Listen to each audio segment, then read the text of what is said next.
ഇന്ന് രാത്രി ദൈവത്തിൻ്റെ മുമ്പാകെ വന്നിരിക്കുന്ന നിങ്ങളെ എല്ലാവരെയും ഞാൻ വന്ദനം ചെയ്യുന്നു. ശുശ്രൂഷിക്കുന്നതിൽ നൽകുന്ന പ്രിയപ്പെട്ട pastor Sunnykutty,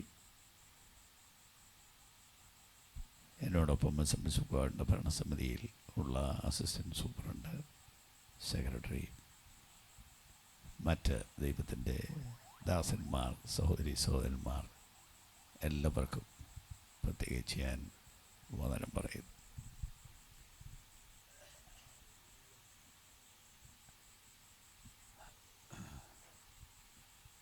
pastor Stephen baby ആ പുസ്തകം എന്തി?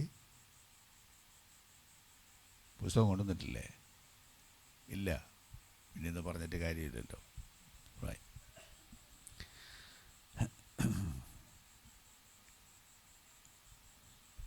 ഇന്ന് രാത്രിയും നിങ്ങൾ ദൈവത്തിൻ്റെ സന്നിധിയിൽ വന്നിരിക്കുന്നല്ലോ.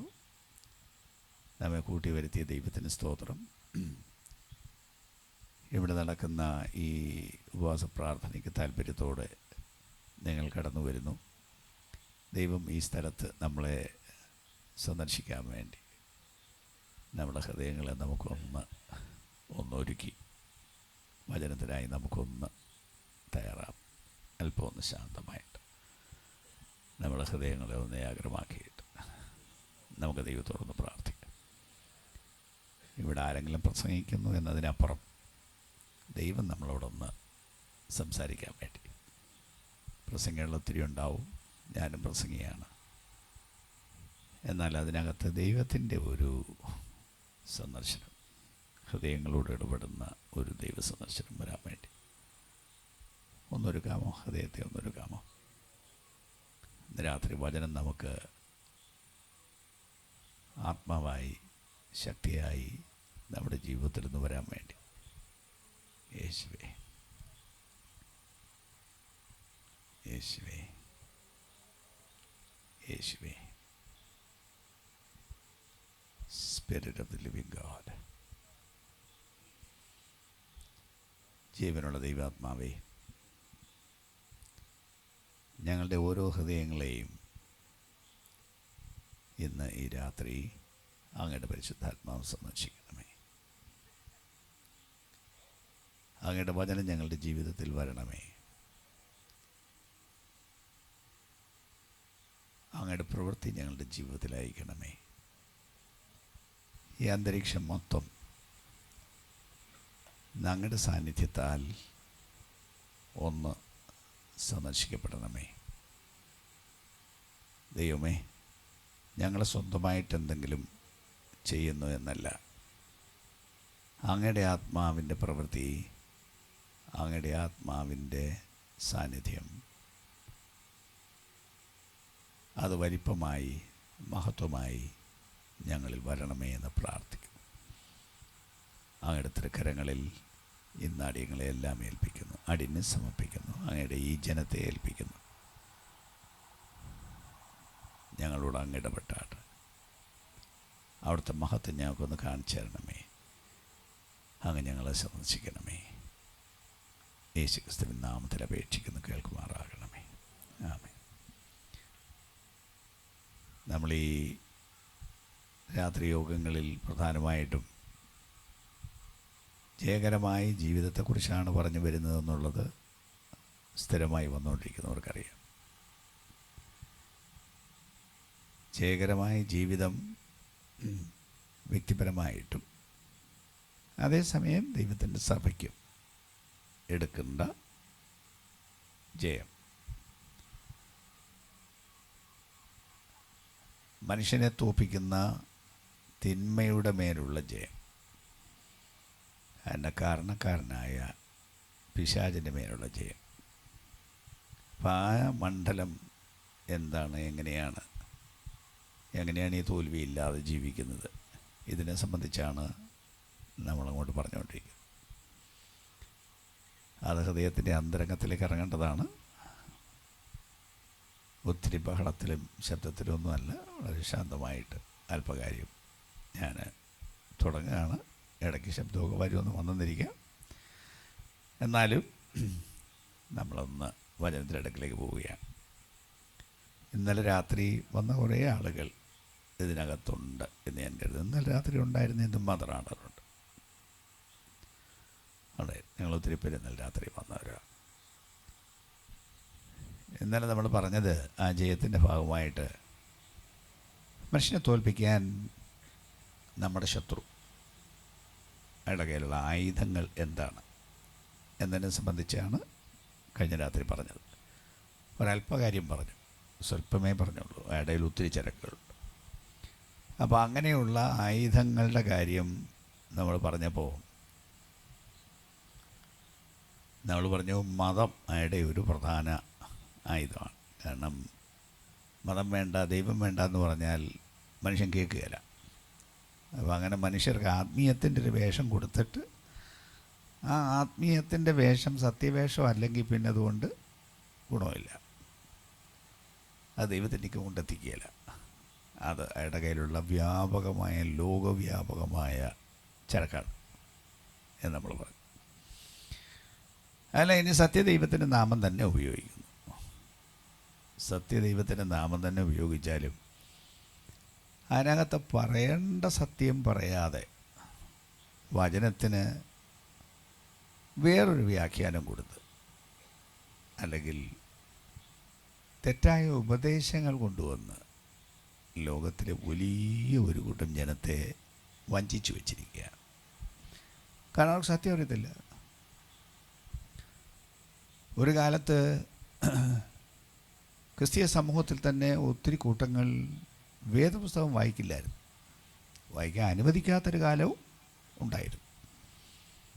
പിന്നെ ഇപ്പോൾ വേദപുസ്തകം വായിക്കും, എന്നാലും എല്ലാവരും വായിക്കുമെന്നല്ലേ ഞാൻ പറഞ്ഞതിൻ്റെ അർത്ഥം, എന്നാലും വായിച്ചോളൂ എന്നൊരു സ്ഥിതിയുണ്ട്.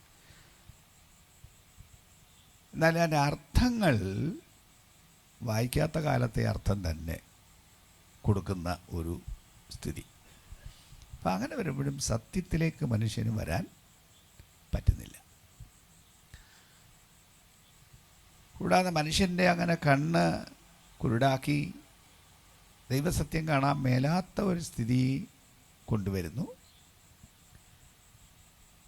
പിന്നെ നമ്മൾ പറഞ്ഞത് പിശാചിൻ്റെ ഏറ്റവും പ്രധാനപ്പെട്ട ഒരു ആയുധത്തെക്കുറിച്ച് നമ്മൾ ഇന്നലെ രാത്രി പറഞ്ഞു തുടങ്ങിയത് 1 യോഹന്നാൻ 2-ാം അധ്യായത്തിൻ്റെ 16-ാം വാക്യം. തുടക്കം മുതൽ അതാണ് ഇടയിലിരിക്കുന്ന ചരക. ഏദൻ തോട്ടത്തിൽ തുടങ്ങിയ പണിയാണ്. എന്തൊക്കെയാണ്? ജഡമോഹം, കൺമോഹം, ജീവനത്തിൻ്റെ പ്രതാപം. ഈ 3 ചരക്കുകൊണ്ട് എല്ലാ കാലത്തും മനുഷ്യരെ ചതിക്കും. നല്ല പങ്കാളുകൾ അതിനകത്ത് വീണു പോകും. അപ്പം അതിനെ സംബന്ധിച്ചാണ് നമ്മൾ പറഞ്ഞു തുടങ്ങിയത്. ഇന്നലെ നമ്മൾ തുടങ്ങിയ അതിനോട് ചേർന്നുള്ള പ്രധാനപ്പെട്ട കാര്യം നമ്മൾ പറഞ്ഞത് മനുഷ്യനെ ചതിക്കുന്ന പ്രധാനപ്പെട്ട ഒരു കാര്യം ജഡം. അതല്ലേ പറഞ്ഞു തുടങ്ങിയത്? ജഡം. ജഡം എന്ന് പറഞ്ഞാൽ നമ്മുടെ ഈ ശരീരം. ഈ ശരീരത്തിനകത്ത് തന്നെ നമ്മളെ ചാദിക്കുന്ന സാധനങ്ങൾ ഇരിപ്പുണ്ട്. നമ്മളെ മുടിക്കുന്ന സാധനങ്ങൾ ഇരിപ്പുണ്ട് ഇതിനകത്ത്. ഇപ്പം മനുഷ്യൻ്റെ തോൽവി അങ്ങനെ പുറത്തു നിന്നാണെന്ന് പറയാൻ പറ്റില്ല. പുറത്തെ സ്വാധീനം ഉണ്ടെന്നുള്ളത് ശരിയാണ്. എങ്കിലും പൗലോസ് പറയുന്ന ആ വാക്കൊന്നുകൂടെ ഞാൻ പറഞ്ഞു തുടങ്ങിയാൽ എന്നിൽ എന്ന് വെച്ചാൽ എൻ്റെ ജഡത്തിൽ. റോമാലേഖനം 7-ാം അധ്യായം. എന്നിൽ എന്ന് വെച്ചാൽ എൻ്റെ ജഡത്തിൽ നന്മ വസിക്കുന്നില്ല എന്ന് ഞാൻ അറിയുന്നു. നന്മ ചെയ്യാനുള്ള ആഗ്രഹം എനിക്കുണ്ട്, പക്ഷേ പറ്റുന്നില്ല. ഞാൻ ഇച്ഛിക്കുന്ന നന്മയല്ല, ഇച്ഛിക്കാത്ത തിന്മയത്രേ ചെയ്തു പോകുന്നു. ഇഷ്ടപ്പെട്ടിട്ടില്ല, മനസ്സോടല്ല. അവസാനം സങ്കടപ്പെട്ട് പറയണം, അയ്യോ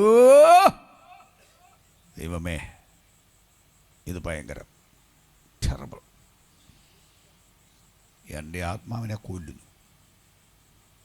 ഈ മരണത്തിന് അധീനമായ ശരീരത്തിൽ തന്നെ ആർ വിടുവിക്കും? ഇതിനകത്ത് തന്നെ കുടികൊള്ളുന്ന കാര്യം. എങ്ങനെ രക്ഷപ്പെടാൻ പറ്റും? പകൻ്റെ ഭീകരമായ സ്ഥിതി. അതിൻ്റെ ചില കാര്യങ്ങളാണ് നമ്മൾ ഇന്നലെ രാത്രി പറഞ്ഞത്. ബാക്കി അതിൻ്റെ ഒത്തിരി ബാക്കികളുണ്ട്. എങ്കിലും ആ ഭീകരമായ സ്ഥിതി ഒത്തിരി പറഞ്ഞു പോകുന്നതിന് മുമ്പ്, ഇതിന് ജയമുണ്ടോ? എങ്ങനെ ജയിക്കാൻ പറ്റും, അതിനെക്കുറിച്ചൊന്ന് പറഞ്ഞിട്ട് വേണം ബാക്കി ഭാഗം തുടരാൻ. അതുകൊണ്ട് ഇന്ന് രാത്രി ഞാൻ ഇന്നലെ പറഞ്ഞു, ഇന്ന് രാത്രി ആ ജയത്തിൻ്റെ കാര്യമാണ് നമ്മളത് പറയാൻ പോകുന്നത് എന്നാണ് പറഞ്ഞത്. എഫേസ്യ ലേഖനത്തിലെ ഒന്ന് രണ്ട് വാക്യം ഒന്ന് നോക്കിക്കൊണ്ട് ഇന്നത്തെ പാഠത്തിലേക്ക് പോവാം. ഇതിനെ സംബന്ധിച്ചല്ലേ ആത്മയുദ്ധം എന്ന് നമ്മൾ പറഞ്ഞത്.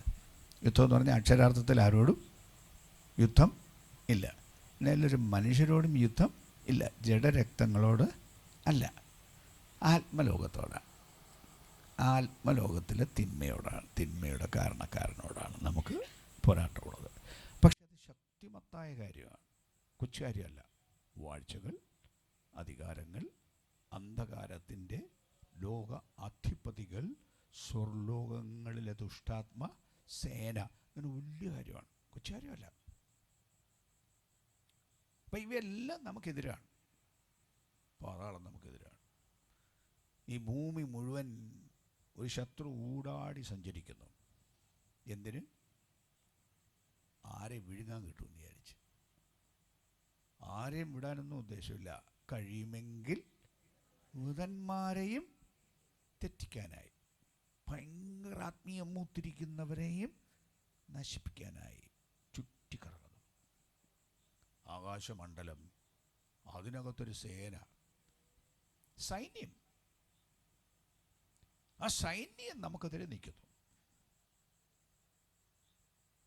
നമ്മുടെ മണ്ഡലത്തെ, അന്തരീക്ഷത്തെ മലിനമാക്കി, നമ്മുടെ പ്രാർത്ഥനകൾ ഫലിക്കാതെ, പ്രാർത്ഥനയ്ക്ക് ഉത്തരം വരാതെ, അങ്ങനെ ഈ ഭയങ്കര അന്തരീക്ഷം നിൽക്കുന്ന സാഹചര്യം. അപ്പം ഇതെല്ലാം കൊണ്ട് തരം ഭീതിജനകമായ, തന്നെയല്ല തോറ്റ ഒരുപാട് മനുഷ്യരുടെ കഥകൾ നമ്മൾ കേട്ടിരിക്കുന്നു. ആത്മലോകത്തിന് മുമ്പിൽ നിന്ന പലരെയും തകർന്നടിഞ്ഞ് വീണ് കിടക്കുന്നത് നമ്മൾ കണ്ടു കേട്ടിരിക്കുന്നു. നമ്മൾ തന്നെ ഇതിനകത്തെ പ്രതിബന്ധങ്ങൾ, ഇതിനകത്തു നിന്നുള്ള, അന്തരംഗത്തിൽ നിന്നുള്ള പ്രശ്നങ്ങൾ അഭിമുഖീകരിക്കും. ഇതെല്ലാം കൊണ്ട് മനസ്സുമെടുത്ത് ആത്മജീവിതം അത്ര കാര്യമായിട്ട് പറ്റില്ല, ഇങ്ങനൊക്കെ ഒക്കും, നിന്നെ കൊണ്ടിതൊന്നും പറ്റില്ല, അങ്ങനെ അങ്ങ് വിശുദ്ധമായിട്ട് ജീവിക്കാനൊന്നും നിന്നെ കൊണ്ട് പറ്റില്ല, പിന്നെ ഒരു പരുവത്തിനൊക്കെ പോവാം, അങ്ങനൊക്കെ പൊയ്ക്കോ, അതേ പറ്റൂ എന്ന് പറഞ്ഞ് നമ്മളെ വിശ്വസിപ്പിച്ച് ചതിച്ച് ആത്മജീവിതത്തിലെ തോൽവിയെക്കുറിച്ച് വലിയ വിഷമമില്ലാതെ, സങ്കടമില്ലാതെ ജീവിക്കുന്ന ലോകം. വിശ്വാസികൾ, പാസ്റ്റർമാർ, നേതാക്കന്മാർ, ഇത്രയൊക്കെ പറ്റൂ. തെറ്റുകളും കുറ്റങ്ങളും ചൂണ്ടിക്കാട്ടി ആളുകൾ നിൽക്കുന്നു. ആക്ഷേപം പറഞ്ഞ ഒത്തിരി പേരുണ്ട്. അല്ലാതെ തന്നെ തെറ്റുകളെ ചൂണ്ടിക്കാണിച്ച് നിൽക്കുന്ന ഒരു സമൂഹം.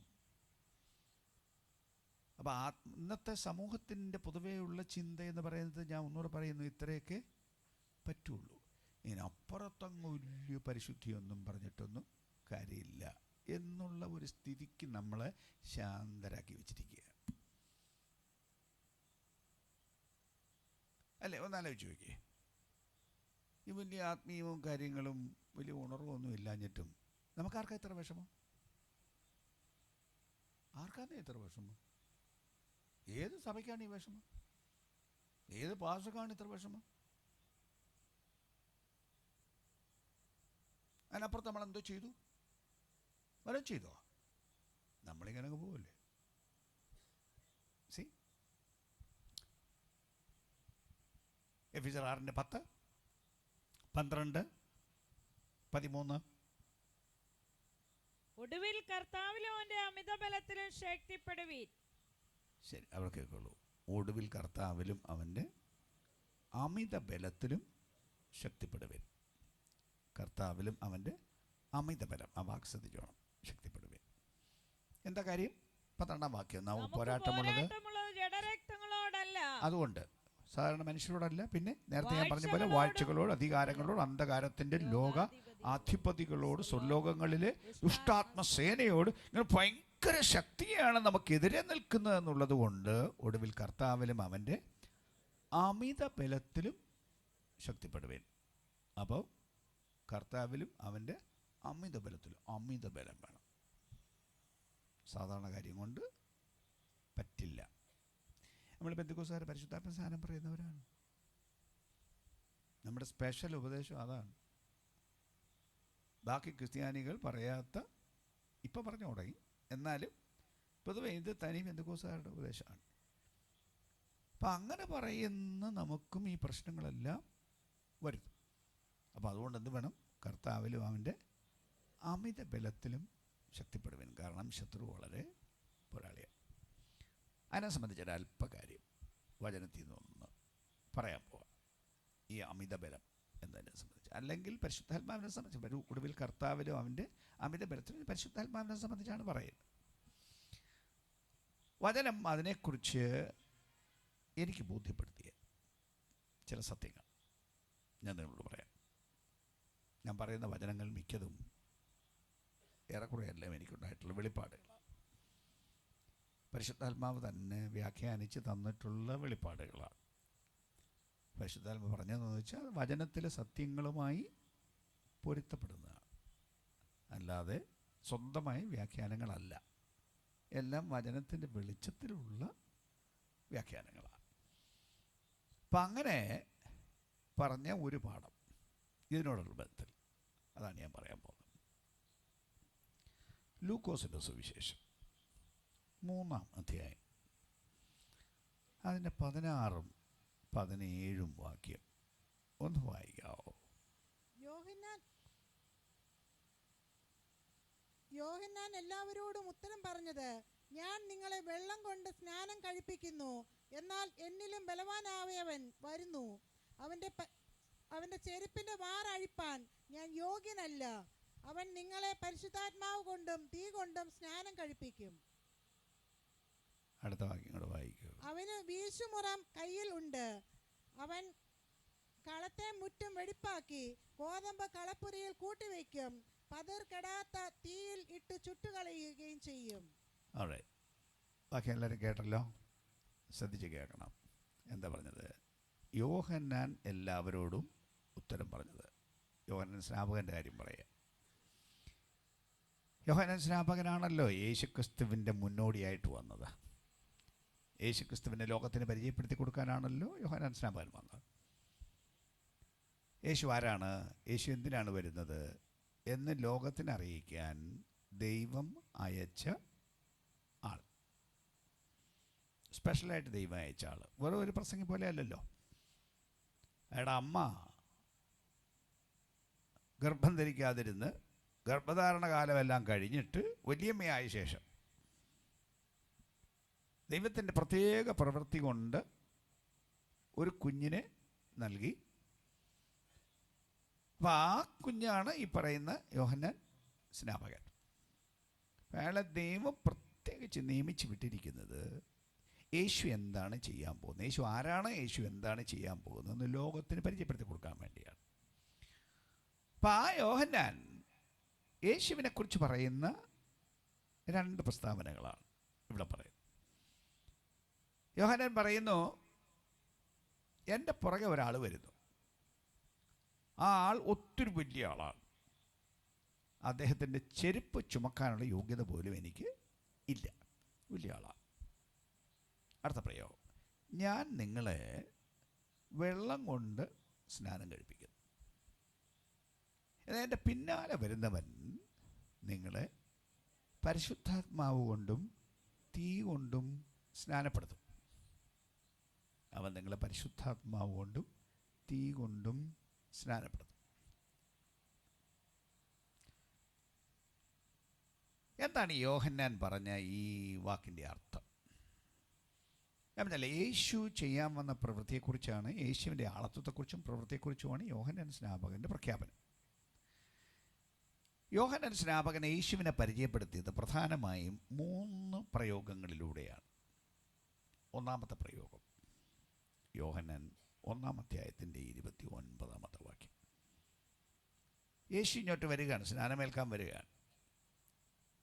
യോഹന്നാൻ പരിചയപ്പെടുത്തി പറയുകയാണ്, ഇതാ ലോകത്തിൻ്റെ പാപം ചുമക്കുന്ന ദൈവത്തിൻ്റെ കുഞ്ഞാട്. ലോകത്തിൻ്റെ പാപം ചുമക്കുന്ന ദൈവത്തിൻ്റെ കുഞ്ഞാട് എന്ന് പറഞ്ഞാൽ യേശു ആടാണെന്നാണോ അതിൻ്റെ അർത്ഥം? അല്ലല്ലോ. പിന്നെന്താണ് പറഞ്ഞതിൻ്റെ അർത്ഥം? അവരുടെ ഒരു മതപശ്ചാത്തലത്തിൽ നിന്നുകൊണ്ട് ലേവ്യ പുസ്തകം 16-ാം അധ്യായം പറയുന്നത് പോലെ അവരുടെ ഒരാണ്ടിൽ ഒരു വലിയ പെരുന്നാളുണ്ടായിരുന്നു, വലിയ പെരുന്നാൾ. ആ പെരുന്നാളിന് അവരുടെ ജനത്തിൻ്റെ ഒരാണ്ടത്തെ പാപം മോചിക്കുന്ന പെരുന്നാളാണ്. ആ പെരുന്നാളിന് 2 ആടിനെ കൊണ്ടുവന്ന് ഒന്നിനെ യാഗം അർപ്പിക്കും, വേറൊന്നിനെ അവരുടെ പാപപരിഹാരത്തിന് വേണ്ടി അയക്കുന്നൊരു സമ്പ്രദായം. അപ്പം ആ കാര്യം ചൂണ്ടിക്കാണിച്ചുകൊണ്ട് ലോകത്തിൻ്റെ പാപം ചുമക്കുന്ന ദൈവത്തിൻ്റെ കുഞ്ഞാണ്. മറ്റേ അവരുടെ ആട് ലോകത്തിൻ്റെ പാപം ചുമന്നില്ല, യഹൂദ ജനത്തിൻ്റെ പാപമേ ചുമന്നുള്ളൂ. അത് ഒരാണ്ടത്തെ പാപമേ ചുമന്നുള്ളൂ. അടുത്ത ആണ്ടിൽ വീണ്ടും വേറൊരാടിനെ ഇതുപോലെ അർപ്പിക്കണം. എന്നാൽ യേശു പറഞ്ഞത് ആ യാഗമൃഗം ഇസ്രയേലിൻ്റെ ഒരാണ്ടത്തെ പാപത്തിന് പരിഹാരം വരുത്തിയെങ്കിൽ ദൈവത്തിൻ്റെ കുഞ്ഞാട് മനുഷ്യർക്ക് പകരം യാഗമായി തീരാൻ വന്ന മുഴുവൻ ലോകത്തിൻ്റെയും പാപം എന്നേക്കുമായി ചുമന്നൊഴിക്കുന്ന ദൈവത്തിൻ്റെ കുഞ്ഞാടാണ് യേശു. അതായത് ലോകത്തിൻ്റെ പാപം പരിഹരിക്കാൻ ദൈവം അയച്ച പ്രായശ്ചിത്തമാണ് യേശു. യേശു മരിക്കാൻ വന്നു എന്നാണ് പറഞ്ഞതിൻ്റെ അർത്ഥം. ആ മരണം പ്രായശ്ചിത്ത മരണമായിരിക്കുക. രണ്ടാമത്തെ കാര്യമാണ് ഇപ്പം നമ്മൾ വായിച്ച ഈ ആദ്യ ഭാഗം. ഞാൻ നിങ്ങളെ വെള്ളം കൊണ്ട് സ്നാനം കഴിപ്പിക്കുന്നു, എന്നാൽ എന്നിനും ബലവാനായി വരുന്നു, അവൻ്റെ ചെരുപ്പിൻ്റെ വാറൊഴിപ്പാൻ ഞാൻ യോഗ്യനല്ല. അവൻ നിങ്ങളെ പരിശുദ്ധാത്മാവിലും തീയിലും സ്നാനം കഴിപ്പിക്കും. അതിലേക്ക് വരാം. എന്നാൽ അടുത്ത വാക്യം വായിച്ചത് വീശുമുറം അവൻ്റെ കയ്യിൽ ഉണ്ട്. വീശുമുറം എന്ന് പറഞ്ഞാൽ മുറം നമുക്ക് നല്ല പരിചയമുള്ള ആളുകളാണ്. നമ്മളെല്ലാവരും ഏറെക്കുറെ എന്നാൽ എല്ലാ വീട്ടിലും മുറമില്ലേ, പാറ്റാൻ ഉപയോഗിക്കുന്ന മുറം. റൈറ്റ്. എന്നാൽ ചുരുള പടിഞ്ഞാറ് നാട്ടിലേക്കൊക്കെ പോയാൽ ഈ കൊയ്ത്ത് കാലത്ത് ഇവിടെ മാത്രം വലിയ കൊയ്ത്തില്ല. എന്നാൽ പടിഞ്ഞാറൻ നാട്ടിൽ പോയാൽ നമ്മുടെ ഇതാണ് പടിഞ്ഞാറൻ നാട്, അപ്പുറത്ത് ഈ നിരണം, ചങ്ങനാശ്ശേരി, കുട്ടനാട്, ഈ ദേശങ്ങളെല്ലാം പോയാൽ ഒത്തിരി നിലമുണ്ട്. അത് കൊയ്തിട്ട് മെതിക്കുന്നത് വയലിൽ തന്നെയാണ്. വയലിലിട്ട് മെതിച്ചിട്ട് അത് പാറ്റി വേണം കൊണ്ടുവരാൻ. ആ പാറ്റുന്നതിനുള്ള ഒഴിവാക്കുന്ന ഒരു സമ്പ്രദായമാണത്. അത് കാറ്റത്ത് വാരി ഇങ്ങനെ ഇടും. അപ്പോൾ കാറ്റുള്ളപ്പോൾ പതിര് പറന്നു പോകും. എന്നാൽ എല്ലാ പതിരും പറക്കുകയില്ല. അതിനാണ് മുറം കൊണ്ടൊരു വീശും കൂടെ വീശുമ്പോൾ പറന്നു പോകേണ്ട പതിരെല്ലാം പറന്നു പോകും. അതുപോലെ ഒരു ദിവസം യേശു മുറവും കൊണ്ട് വരുന്നെന്ന്. യേശു അക്ഷരാർത്ഥത്തിൽ മുറം കൊണ്ടുവരുമെന്നാണോ അതിൻ്റെ അർത്ഥം? അല്ലല്ലോ. പിന്നെ എന്താണ് ഈ പറഞ്ഞതിൻ്റെ അർത്ഥം?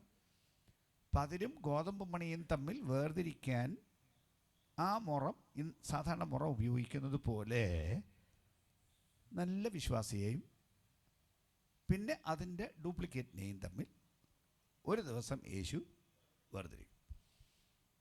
അഭിനയിച്ച ഒന്നിനെയും സ്വർഗത്തിൽ കൊണ്ടുപോവില്ല, അസൽ ജീവനുള്ളതിനെ മാത്രം കൊണ്ടുപോകും. അതല്ലേ? മണിക്കകത്ത് അസൽ ജീവനുണ്ട്, പതിരിനകത്ത് ആ ജീവൻ ഇല്ല. തുടങ്ങിയതാണ്, പക്ഷേ പാല് മുറ്റുന്നതിന് മുമ്പ് എന്തോ കുഴപ്പം പറ്റി, ചാടി അടിക്കുമോ എന്തോ കുഴപ്പം പറ്റി, കാറ്റടിച്ച് പോയി. അങ്ങനെ ആത്മീയ ജീവിതം തുടങ്ങിയെന്ന് പറയുന്ന കുറേ പേര്, പാപികളുടെ കാര്യമല്ലേ പറയുന്നത്. ആത്മീയ ജീവിതം തുടങ്ങിയെന്ന് പറഞ്ഞ് പള്ളിയിൽ വന്നു, ഇങ്ങനെ നമ്മുടെ ഇവിടെയൊക്കെ ഇരുന്ന് എല്ലാം കണ്ടാലെല്ലാം ഒരുപോലെ ഇരിക്കും, ഒരേ തരം ഉടുപ്പ്, ഒരേ തരം പാട്ട്, ഇതെല്ലാം ഉള്ള കുറേ ആളുകൾ. പക്ഷേ അകത്ത് അസൽ ജീവൻ, ദൈവജീവൻ ഇല്ല, വേഷമാണ്. അതിനെ അവസാനം കൊണ്ടുപോവില്ല.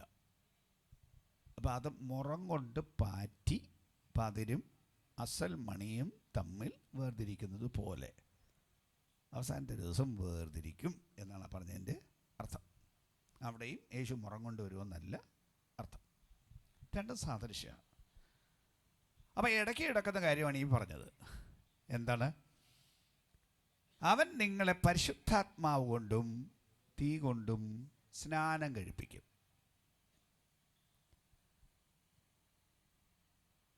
പരിശുദ്ധാത്മാവ് കൊണ്ടും തീ കൊണ്ടും സ്നാനം കഴിപ്പിക്കും. ഒന്നുകൂടെ പറയുന്നു, ഞാൻ നിങ്ങളെ വെള്ളം കൊണ്ട് സ്നാനം കഴിപ്പിക്കുന്നു. അത് പറഞ്ഞിട്ടാണ് പറഞ്ഞത്, നിങ്ങളെ വെള്ളം കൊണ്ട് സ്നാനം കഴിപ്പിക്കുന്നു, അവൻ നിങ്ങളെ പരിശുദ്ധാത്മാവിലും തീയിലും സ്നാനം കഴിപ്പിക്കും. നമുക്കെല്ലാവർക്കും സ്നാനം പരിചയമുള്ളതാണ്.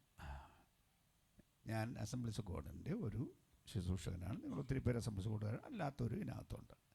എന്നാലും ബെന്തിക്കോസുകാർ സ്നാനപ്പെടുത്തുന്നത് ആളുകളെ വെള്ളത്തിൽ മുക്കിയാണ് സ്നാനപ്പെടുത്തുന്നത്. വെള്ളം തളിച്ച് സ്നാനപ്പെടുത്താറില്ല ബെന്തിക്കോസുകാർ. കാരണം വേദപുസ്തകത്തിൽ കിട്ടുന്ന ചിത്രം, കിട്ടുന്ന വിശദീകരണം വെള്ളത്തിൽ മുക്കി സ്നാനപ്പെടുത്തുന്നതാണ് വേദപുസ്തകത്തിൽ പറയുന്ന വിശദീകരണം. അതുകൊണ്ട് നമ്മൾ അങ്ങനെയാണ് ചെയ്യുന്നത്. അപ്പോൾ സ്നാനപ്പെടുത്തുമ്പോൾ ആളെ മൊത്തം വെള്ളത്തിൽ മുക്കും. അല്ല ഇച്ചിരി മുക്കിയെടുക്കുന്ന പതിവില്ല. ഞാനും ഒരു സമയത്ത് സ്നാനപ്പെടുത്തുമായിരുന്നു. ഇപ്പോൾ പിന്നെ ഇച്ചിരി പ്രായമൊക്കെ ആയി, സീനിയറൊക്കെ ആയപ്പോൾ ജൂനിയേഴ്സിനെ കൊണ്ടാണ് അധികം അതൊക്കെ ചെയ്യിക്കുന്നത്. പിന്നെ വലിയ നിർബന്ധക്കാർ വല്ലവരും ഉണ്ടെങ്കിൽ വല്ലപ്പോഴും സ്നാനപ്പെടുത്തും എന്ന് മാത്രമേ. പക്ഷെ സ്നാനപ്പെടുത്തുമ്പോൾ ഞാൻ വളരെ സൂക്ഷിച്ച് ശ്രദ്ധിച്ച് ചെയ്യും. കാരണം ആൾ മൊത്തം മുങ്ങണം. സ്നാനപ്പെടാനാണ് ഇറങ്ങി വരുന്നതെങ്കിലും മുക്കുമ്പോൾ ചിലർക്ക് പേടി തോന്നും. പക്ഷെ അങ്ങോട്ട് മുക്കുന്നതാണ് ഇങ്ങനെ പൊങ്ങി വന്നുകളെ. സ്നാനപ്പെടാൻ വന്നാണ്, എന്നാലും വെള്ളത്തോടൊരു പേടി. അപ്പം അങ്ങനെ പൊങ്ങി വന്നാലും ഒരല്പം ബലം പ്രയോഗിച്ച് ആളെ മുക്കി തലമുടിയും മുങ്ങിയെന്ന് ഉറപ്പ് വരുത്തിയിട്ട് ആളെ പൊക്കി എടുക്കുള്ളൂ. മൊത്തം മുങ്ങണം, അതല്ലേ സംവിധാനം. അതാണ് സ്നാനം.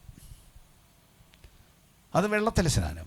ഇവിടെയോ പരിശുദ്ധാത്മാവിലും തീയിലുമുള്ളൊരു സ്നാനം. അപ്പം ഇതുപോലെ ആളെ പരിശുദ്ധാത്മാവിൽ തീയിൽ മുക്കി സ്നാനപ്പെടുത്തിയെടുക്കണം. അതെന്തൊരു സമ്പ്രദായം, തീയിൽ മുക്കി സ്നാനപ്പെടുത്തുക എന്ന് പറഞ്ഞാൽ. ഇതും അപ്പോൾ ഒരു സാദൃശ്യമാണ്, മറ്റ് രണ്ടും സാദൃശ്യമാണ്. ദൈവത്തിൻ്റെ കുഞ്ഞാടെന്ന് പറഞ്ഞതും സാദൃശ്യമാണ്, മുറവെന്ന് പറഞ്ഞതും സാദൃശ്യമാണ്. അപ്പോൾ ഇവിടെ തീയും അതുപോലെ സാദൃശ്യമായിരിക്കാനാണ് സാധ്യത. അല്ല അക്ഷരാർത്ഥത്തിൽ തീയിൽ ആരെയും മുക്കിയെടുക്കാൻ പറ്റില്ല. ആണ് തീ മുക്കിയെടുത്ത ചത്തുപോവില്ലേ, ചാരമായി പോവില്ലേ. അപ്പം അതെന്തോ കാര്യം പറയാനുള്ള ഒരു സാദൃശ്യമാണ്. പരിശുദ്ധാത്മാവിനെക്കുറിച്ച് പറയാനുള്ളൊരു സാദൃശ്യം എന്ന് തന്നെ പറയാം. ഇന്നത്തെ കാലത്ത് കുറേ ആളുകൾ പറയും അത് തീപ്പൊയ്കയെക്കുറിച്ചാണ് പറയുന്നത് എന്ന് പറയുന്ന കുറേ പേർ ഉണ്ട്. പക്ഷെ അത് അടുത്ത വാക്യത്തിലുണ്ട്. അതെന്താണ്? അവൻ കളത്ത മുറ്റും വെടിപ്പാക്കി ഗോതമ്പ് കളപ്പുരയിൽ കൂട്ടിവെക്കുകയും കെടാത്ത തീയിലിട്ട് ചുട്ടുകളയുകയും ചെയ്യും. അത് പദാർത്ഥത്തെക്കുറിച്ചാണ് പിന്നെ പറയുന്നുണ്ട്. ഇവിടെ അതല്ല. ഇവിടെ ആത്മാവ് ചെയ്യുന്ന പ്രവൃത്തിയെക്കുറിച്ചാണ് പറഞ്ഞിരിക്കുന്നത്. അവൻ സ്നാനപ്പെടുത്തുന്ന കാര്യമാണ് പറഞ്ഞിരിക്കുന്നത്. പരിശുദ്ധാത്മ സ്നാനം എന്നൊരു വാക്ക് കേട്ടിട്ടുണ്ടോ? വേദപുസ്തകത്തിലുള്ള വാക്കാണ്, ഇല്ലെന്നൊക്കെ ചിലർ പറയും. അപ്പോസ്തലർ 1 അധ്യായം 4, 5 വാക്യത്തിൽ അങ്ങനെയല്ല പറഞ്ഞിരിക്കുന്നത്. ഏറെ നാൾ കഴിയും മുമ്പ് നിങ്ങൾക്ക് പരിശുദ്ധാത്മാവ് കൊണ്ട് സ്നാനം ലഭിക്കും. അപ്പം അങ്ങനത്തെ സ്നാനമാണിത്, ആത്മാവിനുള്ള സ്നാനം. എന്താണ് ഈ പ്രയോഗം ഉപയോഗിച്ചതിൻ്റെ കാരണം? ഈ കാര്യങ്ങൾ വ്യക്തമാക്കി തരാനാണ് സാദൃശ്യങ്ങൾ ഉപയോഗിക്കുന്നത്, അർത്ഥങ്ങൾ വ്യക്തമാക്കി തരാൻ. ദൈവത്തിൻ്റെ സത്യങ്ങളെല്ലാം വളരെ ലളിതമായ സാദൃശ്യങ്ങളിലൂടെയാണ് വേദപുസ്തകം പഠിപ്പിച്ചിട്ടുള്ളത്. അല്ല വലിയ വലിയ ഭാഷയിൽ വേദപുസ്തകം പറയാറില്ല. യേശു പഠിപ്പിച്ചതെല്ലാം ഉപമയിൽ കൂടെ അല്ലേ. അപൂർവം ചില സന്ദർഭങ്ങളിൽ യേശു കട്ടിയുള്ള കാര്യം പറഞ്ഞു. യോഹന്നാന്റെ സുവിശേഷത്തിൽ വന്നാൽ എല്ലാം കട്ടിയുള്ള കാര്യം പറഞ്ഞു. പക്ഷെ ബാക്കി 3 സുവിശേഷം വായിച്ചു നോക്കണം, ലളിത ഉദാഹരണം. നമ്മുടെ എല്ലാം വീടുകളിൽ, നമ്മുടെ മാത്രമല്ല ലോകത്തിലേറെക്കുറെ എല്ലായിടത്തുമുള്ള സാദൃശ്യങ്ങൾ ഉപയോഗിച്ചാണ് യേശു കാര്യം പറഞ്ഞത്. അപ്പോൾ അർത്ഥകാര്യം ഇതാണ്, ആളുകൾ നല്ലപോലെ ദൈവസത്യം മനസ്സിലാക്കണം. അതിനുവേണ്ടി സാദൃശ്യം ഉപയോഗിച്ചാണ്. അപ്പോൾ ഈ സാദൃശ്യം പരിശുദ്ധാത്മാവ് കൊണ്ടും തീ കൊണ്ടുമുള്ള സ്നാനം. തീ എന്ന് പറയുന്നതിന് ലോകം മുഴുവൻ ഉണ്ടല്ലോ, എവിടെയും തീ ഉണ്ടല്ലോ. പണ്ട് മനുഷ്യൻ പരിഷ്കൃതനല്ലാതെ ജീവിച്ച കാലമെന്ന് പറയുന്ന കാട്ടിലെ വാസികളുടെ കാലത്തും മാംസം ചുട്ടു തിന്നത്തില്ലായിരുന്നു. തീ ഉണ്ടാക്കി ചുട്ടു തിന്നും. തീയില്ലാത്ത ലോകം എവിടെയാണ്? എല്ലായിടത്തും തീയുണ്ട്. അപ്പോൾ എല്ലാവർക്കും അറിയാവുന്ന ഒരു ഉദാഹരണമാണ് തീയുടെ ഉദാഹരണം. എന്താണ് ഈ പറഞ്ഞിരിക്കുന്നതിൻ്റെ അർത്ഥം? തീയിൽ സ്നാനപ്പെടുത്തുമെന്ന് പറഞ്ഞാൽ, അപ്പം ഞാൻ ഒന്നുകൂടെ പറയാണ്, ആളെ തീക്കകത്തെടുത്ത് മുക്കുക, മൊത്തം മുങ്ങണം. അങ്ങനെ വന്നാൽ എന്തായിരിക്കും സ്ഥിതി? എന്താണ് ഈ പറഞ്ഞതിൻ്റെ അർത്ഥം? ഇനി ഞാൻ പറയുന്ന കാര്യങ്ങൾ സൂക്ഷ്മമായി ശ്രദ്ധിക്കണം. വളരെ പ്രധാനപ്പെട്ട ഇതിൻ്റെ ചില തത്വങ്ങളാണ് ഞാൻ പറയാൻ പോകുന്ന കാര്യം. ദൈവം ഭൂമിയിൽ നേരിട്ട് പ്രത്യക്ഷപ്പെട്ട കുറച്ച് സമയങ്ങളുണ്ടായിട്ടുണ്ട്. നമ്മൾ ശ്രദ്ധിച്ചേക്കണം. ദൈവം നേരിട്ടിറങ്ങി വന്ന ചില സമയങ്ങൾ, അത് വലിയ കാര്യത്തിന് വേണ്ടിയാണ് വന്നിട്ടുള്ളത്, കൊച്ചു കൊച്ചു കാര്യത്തിന് വേണ്ടിയല്ല. അങ്ങനെയുള്ള ചില സന്ദർഭങ്ങൾ, ഏറെക്കുറെ മിക്ക സന്ദർഭങ്ങളും ഒന്ന് പരിശോധിച്ചാൽ, ദൈവം മോശയെ വിളിക്കാൻ വേണ്ടി ഒന്ന് വന്നു.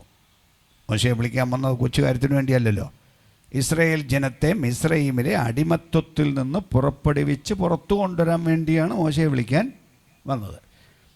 പുറപ്പാട് പുസ്തകം 3-ാം അധ്യായത്തിലാണ് അതിനെ സംബന്ധിച്ച് വിശദീകരിച്ചിരിക്കുന്നത്, വിശദമായി പറഞ്ഞിട്ടുണ്ട്. അങ്ങനെ മോശയെ വിളിക്കാൻ വന്നപ്പോൾ ദൈവം നേരിട്ട് ഇറങ്ങി വന്നു. ദൈവം അങ്ങനെയാണ് പറഞ്ഞത്, ഞാൻ ഇറങ്ങി വന്നിരിക്കുന്നു. 3-ാം അധ്യായത്തിൻ്റെ 2 മുതൽ 7 വരെയുള്ള വാക്യങ്ങളിലാണ്. എൻ്റെ ജനത്തിൻ്റെ കഷ്ടത ഞാൻ കണ്ടു, അവരുടെ നിലവിളി ഞാൻ കേട്ടു, അവരുടെ സങ്കടങ്ങൾ ഞാൻ അറിയുന്നു, അവരെ അവിടുന്ന് വിടുവിക്കാനും അങ്ങ് കനാൻ നാട്ടിൽ ഒരു ദേശത്തെ കൊണ്ടുപോകാനും ഞാൻ ഇറങ്ങി വന്നിരിക്കുന്നു. എവിടെ ഇറങ്ങി വന്നു? ഹോരേബ് എന്ന മലയുടെ മണ്ടക്കിറങ്ങി. മണ്ടക്കിറങ്ങിയത് മോശ കണ്ടു. ദൈവമാണ് ഇറങ്ങിയതെന്ന് അറിയത്തില്ല. അദ്ദേഹം ആടിനെ തീറ്റിപ്പോകുന്നൊരു കാലം. അങ്ങനെ ചെന്നപ്പോൾ കുറച്ചപ്പുറത്ത് ഒരു കുറ്റിച്ചെടി, ഞാൻ നാടൻ ഭാഷയ്ക്ക് പറയുകയാണ് മനുഷ്യർക്ക് മനസ്സിലാക്കാൻ വേണ്ടി, ഒരു മുൾപ്പടർപ്പ് എന്ന് പറഞ്ഞാൽ ഒരു കുറ്റിച്ചെടി നമുക്ക് മനസ്സിലാകാത്ത ഭാഷ പറയാം, കത്തുന്നു. പക്ഷേ അത് കെട്ടുപോകാതെ കത്തിക്കൊണ്ടേയിരിക്കുന്നു. അത് സ്വാഭാവികമല്ല. ഒരു കുറ്റിച്ചെടി കത്തിയാൽ അത് കെട്ടുപോകണം. ഇങ്ങനെ കത്തിക്കൊണ്ടേയിരിക്കുമ്പോൾ അദ്ദേഹം വിചാരിച്ച് അതെന്തോ ദൈവിക സന്ദർശനമായിരിക്കും, അവിടേക്ക് പോകാം, ഒരു ദൂതനായിരിക്കും. ആ വേദഭാഗം വായിച്ച് നോക്കണം. എല്ലാം വായിക്കാൻ നേരമില്ലാത്തതുകൊണ്ടാണ്. എന്നാലും പ്രസക്തമായത് സമയത്ത് വായിച്ചോണം.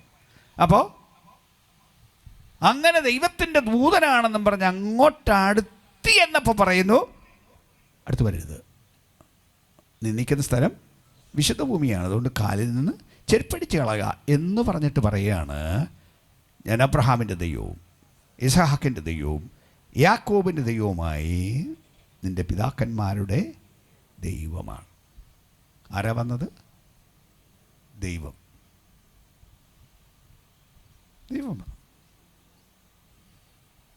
എന്തിനാണ് വന്നതെന്നും പറഞ്ഞു.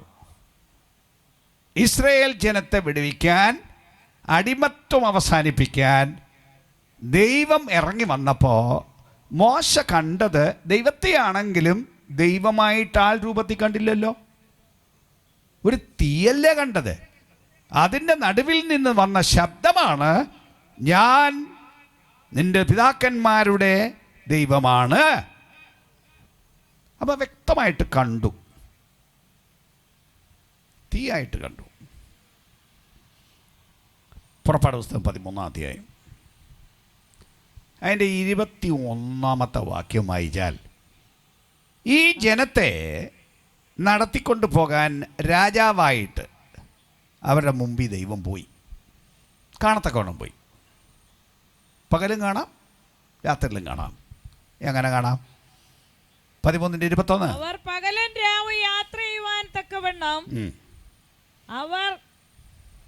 അവർക്ക് വഴി കാണിക്കേണ്ടതിന് പകൽ മേഘസ്തംഭത്തിലും അവർക്ക് വെളിച്ചം കൊടുക്കേണ്ടതിന് രാത്രി അഗ്നിസ്തംഭത്തിലും യഹോവ അവർക്ക് മുൻപായി പോയിക്കൊണ്ടിരുന്നു. എങ്ങനെ പോയി? പകൽ മേഘസ്തംഭം, രാത്രി അഗ്നിസ്തംഭം എന്ന് പറഞ്ഞാൽ വേറൊരു ഉദാഹരണത്തിലൂടെ അതിനെ ഇച്ചിരി തെളിച്ച് പറയാം. ഒരിടത്ത് തീ കത്തുന്നു, ദൂരെ തീ കത്തുന്നു. തീ കത്തിയാൽ സ്വാഭാവികമായി തീയും ഉണ്ടാവും, അതിൻ്റെ കൂട്ടത്തിൽ പുകയും ഉണ്ടാവും. അതല്ല തീയുണ്ട്, പുകയുണ്ട്. ഒരു കളറ്, പുകയ്ക്ക് വേറൊരു കളറ്. അത് തന്നെയാണ് ഇവിടെ പറയുന്നത്. പകൽ മേഘം, രാത്രി അഗ്നി. അപ്പം ദൈവം അവർക്ക് മുമ്പിൽ പോയി, കാണത്തക്കവണ്ണം പോയി. പക്ഷെ ദൈവത്തെ കണ്ടത് എങ്ങനെയാണ്? ഈ പറയുന്ന തീയും പുകയും എന്ന ആ ഒരു ചിത്രീകരണത്തിലൂടെ കണ്ടു.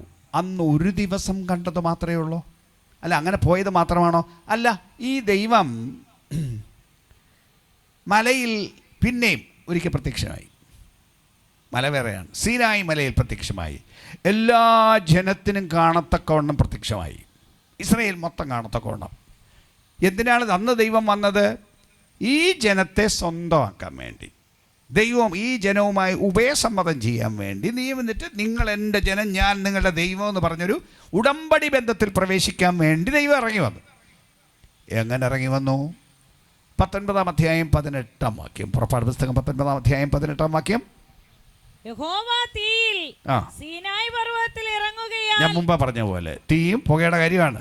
യഹോവ തീയിൽ സീനായി പർവ്വതത്തിൽ ഇറങ്ങിയാൽ മുഴുവനും പുക കൊണ്ട് മൂടി. സീനായി മലയിൽ ഭയങ്കര തീ. അതിനെ ബന്ധിച്ച് 24-ാം അധ്യായത്തിൻ്റെ 17-ാം വാക്യം വായിച്ചാൽ ആകാശം മധ്യത്തോളം തീ കാളി കത്തിക്കൊണ്ടിരുന്നു. നമ്മൾ പറയത്തില്ലേ ആകാശമുട്ടത്തി എന്ന് പറഞ്ഞില്ലേ? അപ്പം അങ്ങനെയുള്ള ഒരു സാദൃശ്യത്തിൽ ദൈവം ഇറങ്ങി വന്നപ്പോൾ മല മുഴുവൻ തീ കത്തി, അങ്ങ് ആകാശം മുട്ടത്തി. ഇസ്രായേൽ മുഴുവൻ കണ്ടു. ഇസ്രായേൽ പേടിച്ചു പോയി. ഭയങ്കര തീ, അതിൻ്റെ നടുവിൽ നിന്ന് ഭയങ്കര ശബ്ദം, ഇടിമുഴക്കത്തിൻ്റെ ശബ്ദത്തിൽ ദൈവം സംസാരിക്കുന്നു. നോക്കിയപ്പോൾ ദൈവമാണ് കണ്ടു, ഭയങ്കര തീ. ജനം ദൈവത്തെ കണ്ടു, പക്ഷേ ശരീരരൂപത്തിൽ ദൈവത്തെ ആർക്കും കാണാൻ പറ്റില്ല. ദൈവത്തെ ആരും ഒരു നാളും കണ്ടിട്ടില്ല. തന്നെയല്ല, ആവർത്തന പുസ്തകം 4-ാം അധ്യായത്തിൻ്റെ 11-ാം വാക്യത്തിൽ ഈവൻ മോശ പിന്നെ പറയുമ്പോൾ തന്നെ ദൈവം നിങ്ങൾക്ക് പ്രത്യക്ഷപ്പെട്ടപ്പോൾ നിങ്ങൾ രൂപമൊന്നും കണ്ടില്ലല്ലോ, വലിയ തീയല്ലേ കണ്ടുള്ളൂ, രൂപം കണ്ടില്ലല്ലോ. അതുകൊണ്ട് യാതൊരു രൂപവും നിങ്ങൾ ഉണ്ടാക്കാൻ പാടില്ല. നിങ്ങൾക്കറിയത്തില്ല ദൈവം എങ്ങനെ ഇരിക്കുന്നെന്ന്. റൈറ്റ്. അപ്പോൾ അവിടെയും ദൈവം വന്നപ്പോൾ ജനം കണ്ടത് തീയല്ലേ. 40-ാം അധ്യായം. ദൈവത്തിൻ്റെ വീടുണ്ടാക്കി കൊടുക്കാൻ പറഞ്ഞു. ദൈവം അവിടെ താമസിക്കാമെന്ന് പറഞ്ഞു. ഞാൻ പറഞ്ഞില്ല, ഞാൻ ഈ സാധാരണ മനുഷ്യൻ്റെ ഭാഷയാണ് പറയുന്നത്, വലിയ ദൈവശാസ്ത്ര ഭാഷകളല്ല ഉപയോഗിക്കുന്നത്. എന്നാലും കൃത്യമാണ് സംഗതി. എനിക്ക് താമസിക്കുന്ന ഒരു വിശുദ്ധ മന്ദിരം ഉണ്ടാക്കാൻ, ദൈവത്തെ താമസിക്കാൻ, അതിനാണ് വീടെന്ന് പറഞ്ഞത്. അങ്ങനെ ഒരു സ്ഥലം ഉണ്ടാക്കി കൊടുത്തു. ദൈവം താമസിക്കാൻ ഇറങ്ങി വന്നു. 40-ാം അധ്യായം പുറപ്പാട് പുസ്തകം അതിന് 34-ാം വാക്യം 35-ാം വാക്യം. അപ്പോൾ മേഘം സമാഗമന കൂടാരത്തെ മൂടി. ആ ഉണ്ടാക്കി വീടിനെ മേഘം മൂടി. പിന്നെ യഹോവയുടെ തേജസ് തിരുനിവാസത്തെ നിറച്ചു. അപ്പൊ നോക്കൂ, മേഘം മൂടി, തേജസ് തിരുനിവാസത്തെ നിറച്ചു. തീ പോലല്ല. അതെല്ലാം കൂടെ ഇറങ്ങിയപ്പോ ഉണ്ടാക്കിയ മോശയ്ക്ക് അകത്ത് കിടക്കാൻ മേലാത്ത തരത്തിലുള്ള ഭയങ്കര മഹത്വം. അതൊരു ദിവസത്തേക്ക് മാത്രമാണോ? സംഖ്യാപുസ്തകം 9-ാം അധ്യായം 15-ാം വാക്യം വായിച്ചാൽ അന്ന് മാത്രമല്ല, എല്ലായ്പ്പോഴും പകൽ ഭയങ്കര മേഘം, രാത്രി ഭയങ്കര തീ, ആർക്കും കാണത്തക്കവണ്ണം ദൈവം അവിടെ വസിച്ചു, സ്ഥിരം. അപ്പം ഇവിടെ എല്ലാം ദൈവത്തെ കണ്ടെത്തപ്പോൾ അവർ കണ്ടതൊരു വലിയ തീയല്ലേ. അപ്പം ഇതൊന്നും കൊച്ചു കാര്യത്തിന് വേണ്ടി വന്നതല്ല, വലിയ വലിയ കാര്യത്തിന് വേണ്ടി വന്നതാണ്. അപ്പം അവിടെയെല്ലാം മനുഷ്യൻ കണ്ടത് ഇതാണ്. ഇനി ഇച്ചിരി വേറെ സംഭവം കൂടെ പറഞ്ഞാൽ, ഒരു ദിവസം യെഹെസ്കേലിൻ്റെ ഒരിക്കൽ ദൈവം ഒന്നിറങ്ങി വന്നു, ഭയങ്കര വെളിപ്പാട് കൊടുക്കാൻ വേണ്ടി, അന്ത്യകാലത്തെക്കുറിച്ചുള്ള ദർശനം കൊടുക്കാൻ വേണ്ടി. ദൈവത്തെ യെഹെസ്കേൽ കണ്ട എങ്ങനെയാണെന്നറിയോ?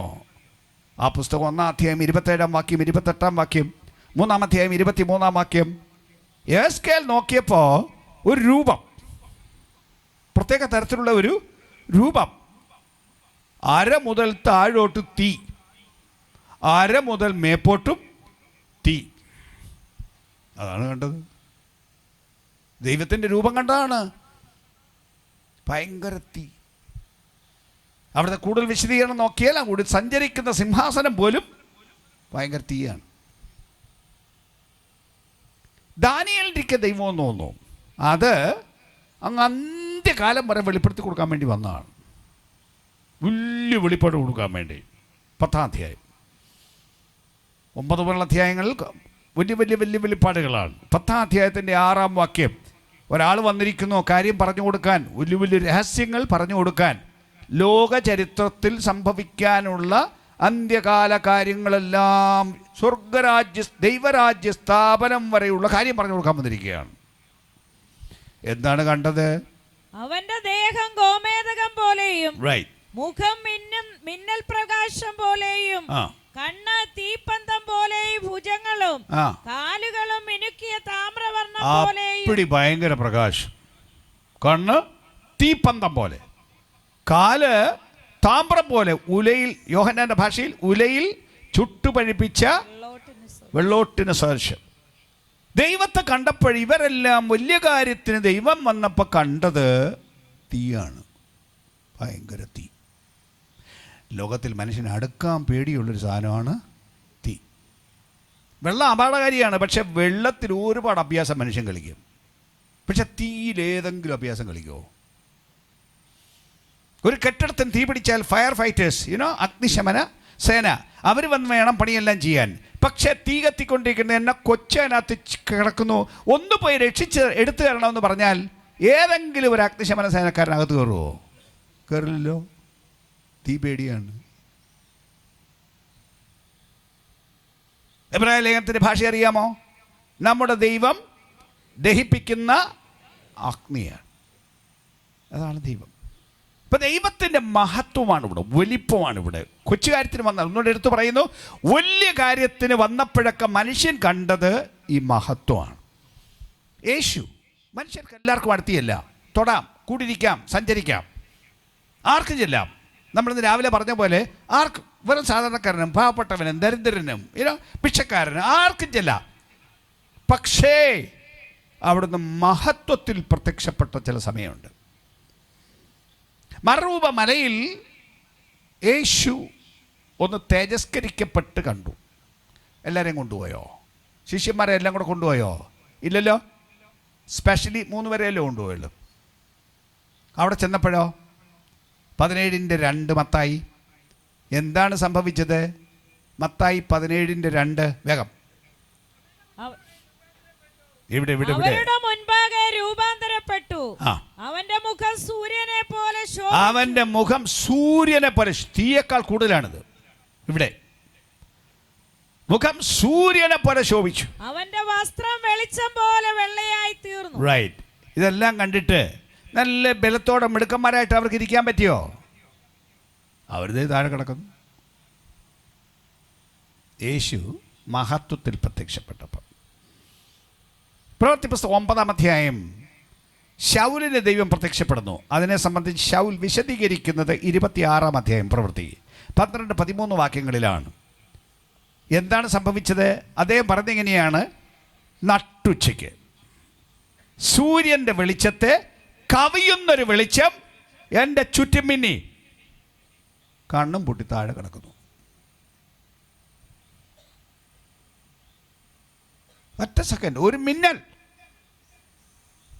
അത്ര ഭയങ്കര മഹത്വത്തിലാണ് യേശുവിനെ കണ്ടത്. എന്തിന്?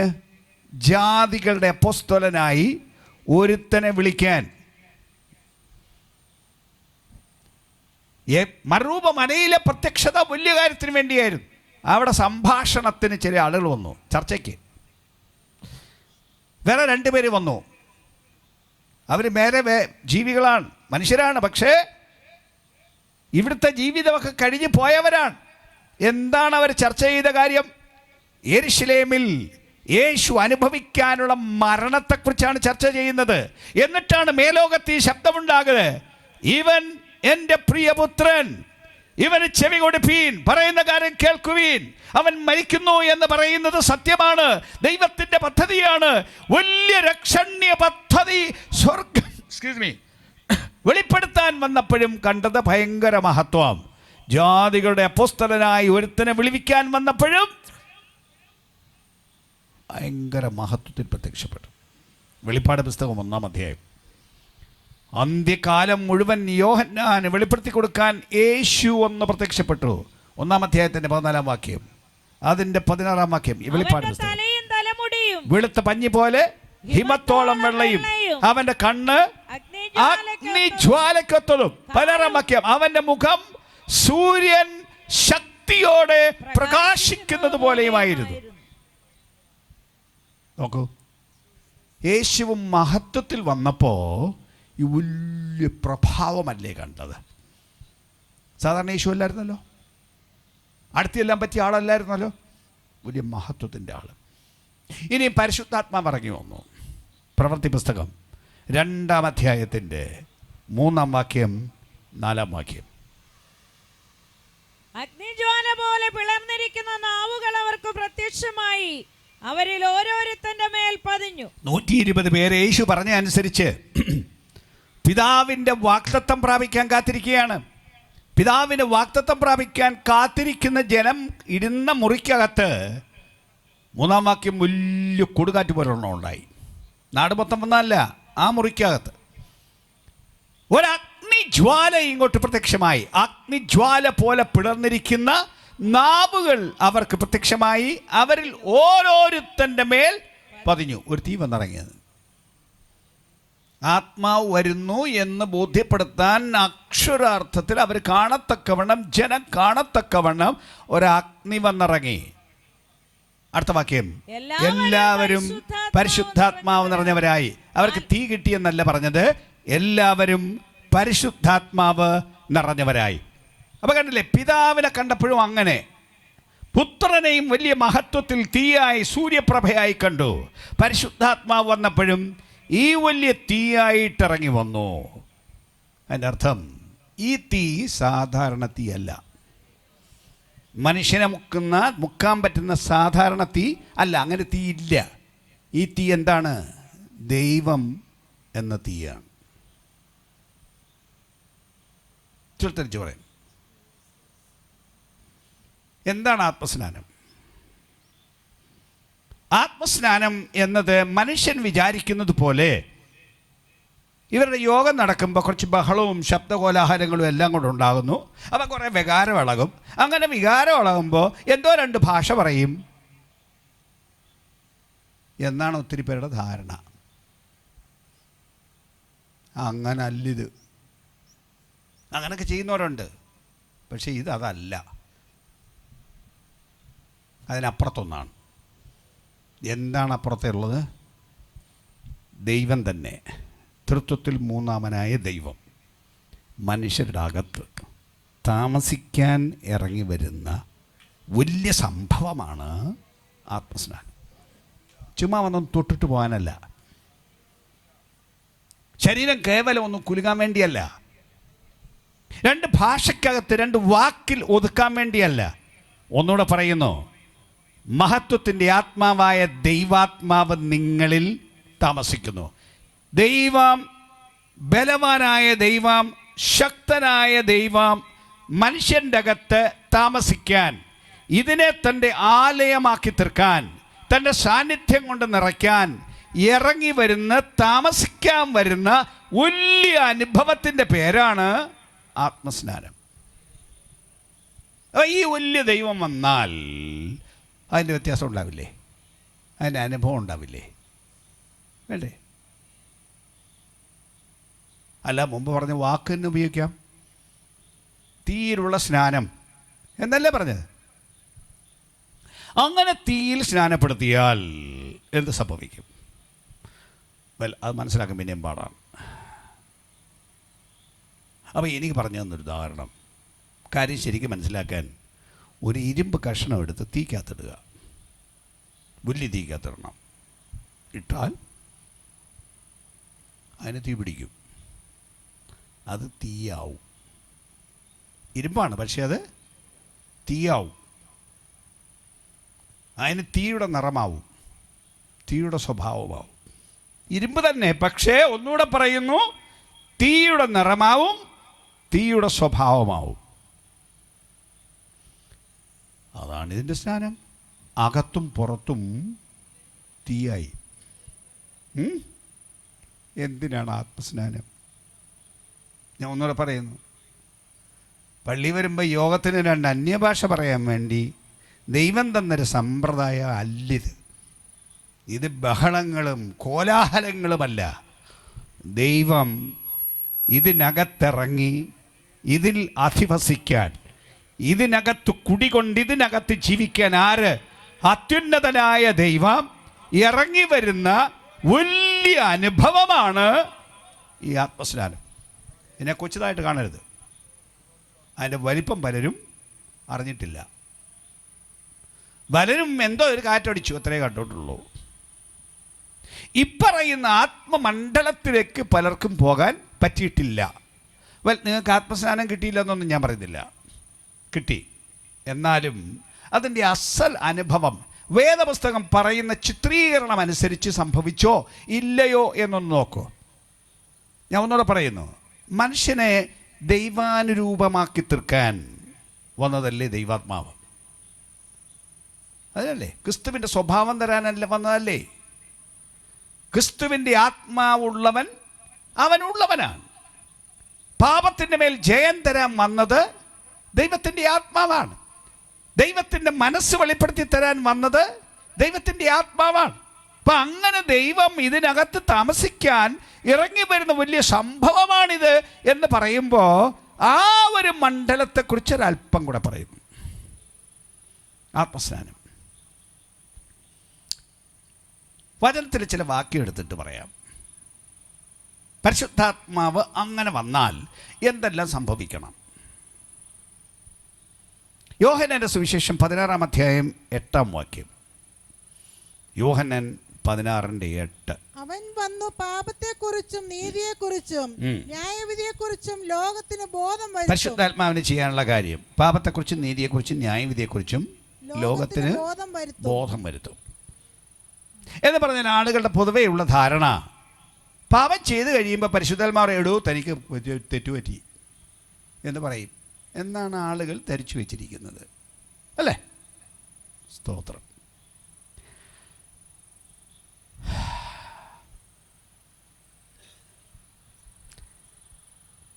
അത്രയല്ല ഇതിൻ്റെ അർത്ഥം. ഞാൻ മുമ്പ് പറഞ്ഞ ഉദാഹരണത്തിലേക്ക് തിരിച്ചു വരുന്നു. ഇരുമ്പെടുത്ത് തീക്കത്തിട്ടില്ലേ? അതല്ലേ നമ്മൾ പറഞ്ഞത്? അതിനല്ല തീ പിടിച്ചത്. ഇരുമ്പ് ഭൂമിയിൽ നിന്ന് കുഴിച്ചെടുത്തതാണ്, മണ്ണിനകത്തുനിന്ന് എടുത്തതാണ്, ഭയങ്കര തീക്കകത്തിട്ട് എടുത്തതാണ്. ഒറിജിനലി അങ്ങനെയാണ് വേർതിരിച്ചെടുത്തത്. അതിന് ഷേപ്പ് വരുത്തിയതും പിന്നെയും തീക്കകത്തിട്ട് ഉരുക്കി വെള്ളമാക്കി തീർത്ത് ഏത് ഷേപ്പിൽ കൊണ്ടുവരണോ അങ്ങനെ ഷേപ്പിലാക്കിയതാണ്, അടിച്ചുരുട്ടിയതല്ല. അപ്പം അങ്ങനെ ഭയങ്കര തീക്കകത്തൂടെ പോയതാണിത്. പക്ഷെ പുറത്തെടുത്ത് വെച്ചാൽ തുരുമ്പിക്കും.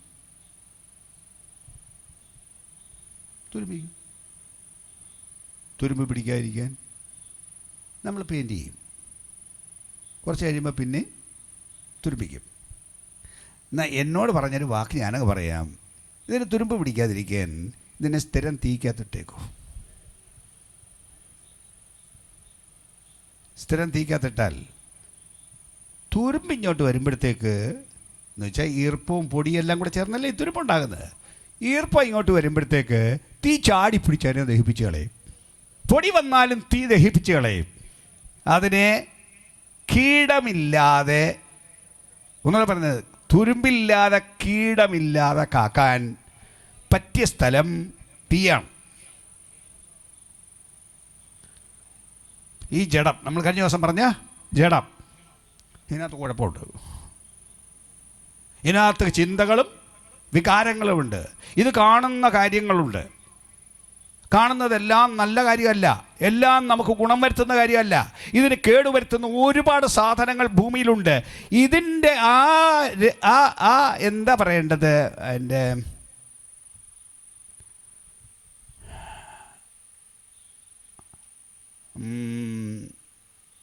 ഒരു സ്റ്റിമുലസ്, കൃത്യം വാക്കെല്ലാം അങ്ങോട്ട് വരുന്നില്ല. പ്രേരക ഓരോന്ന് ഇങ്ങോട്ട് വരുന്നു. ഇപ്പോൾ കണ്ണിൽ ഒരു ചിത്രം വരുന്നു, ആളെ കാണുന്നു. നല്ല ആളെ അല്ല കണ്ടത്, ചെറുത്തിട്ട വേഷത്തിലാണ് കണ്ടത്. അപ്പം അതിങ്ങോട്ട് കയറി വരുമ്പോൾ അത് ഇതിനകത്ത് കയറി പതിയാതെ, അതേ സൂക്ഷിച്ച് നോക്കാൻ സമ്മതിക്കാതെ, അത് കാണുന്നുടൻ ഈ കണ്ണിനകത്ത് ദൈവത്തിൻ്റെ ആത്മാവെന്ന തീ വസിച്ചാൽ ആ തീ അങ്ങോട്ട് എന്ന് അതിനെ ദഹിപ്പിച്ച് കളഞ്ഞിട്ട് നിന്റെ അകത്തത് തൊടാൻ സമ്മതിക്കാതെ സൂക്ഷിക്കുന്ന ഒരു ദൈവപ്രവൃത്തിയുണ്ട്.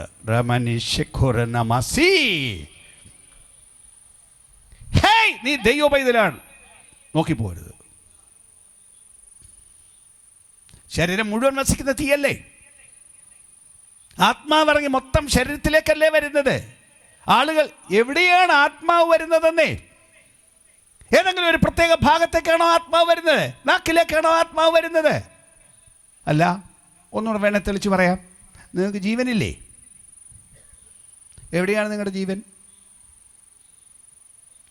ശരീരം മൊത്തം ജീവനില്ലേ? അല്ലെങ്കിൽ നിങ്ങളുടെ ആത്മാവെന്ന് പറയാം വേറൊരു ഭാഷയ്ക്ക്. അത് നിങ്ങളുടെ ശരീരം മുഴുവൻ വ്യാപിച്ച് കിടക്കുകയല്ലേ? ഇല്ലാത്തൊരു സ്ഥലമുണ്ടോ? ഇല്ലല്ലോ. അങ്ങനെയാണെങ്കിൽ ദൈവത്തിൻ്റെ ആത്മാവ് ഇറങ്ങി വന്നാൽ നിങ്ങളുടെ ജീവൻ്റെ മണ്ടക്കിറങ്ങി വരുന്നതല്ലേ ഇത്? അതിനെ ഭരിക്കാൻ വരുന്നതല്ലേ? ഇതിനെ നിറയ്ക്കാൻ വരുന്നതല്ലേ? അങ്ങനെയെങ്കിൽ ആ ദൈവത്തിൻ്റെ ആത്മാവ് ശരീരം മുഴുവൻ ഇറങ്ങും എന്ന് വിശ്വസിക്കാൻ പറ്റുമോ? ഉച്ച മുതൽ ഉള്ളംകാല് വരെ ഓരോ അവയവങ്ങളിലും അകത്തും പുറത്തും ഇറങ്ങി വരും എന്ന് വിശ്വസിക്കാൻ പറ്റുമോ? നിങ്ങളുടെ ശരീരത്തിൽ ജീവൻ മുഴുവൻ അവയവങ്ങളിലും വ്യാപരിക്കുന്നത് പോലെ അതിനെ നിറയ്ക്കുന്ന ദൈവത്തിൻ്റെ ജീവൻ മനുഷ്യ ശരീരത്തിൽ ഇറങ്ങി അകത്തെ അവയവങ്ങളെയും പുറത്തെ അവയവങ്ങളെയും മുഴുവൻ നിറച്ച്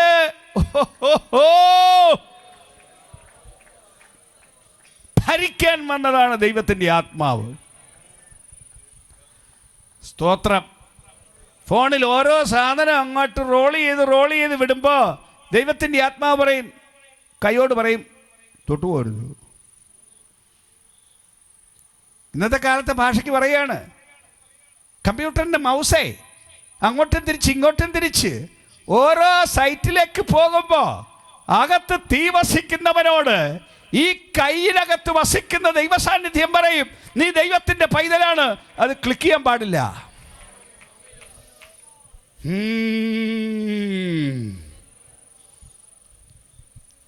നാക്കിനകത്ത് അരുതാത്തൊരു വാക്ക് രംഗത്ത് വരുമ്പോഴത്തേക്ക് ഇതിനകത്തുള്ള തീ പുറത്തേക്ക് ചാടും. പുറത്തേക്ക് ചാടിയതിനെ ദഹിപ്പിച്ച് കളയും.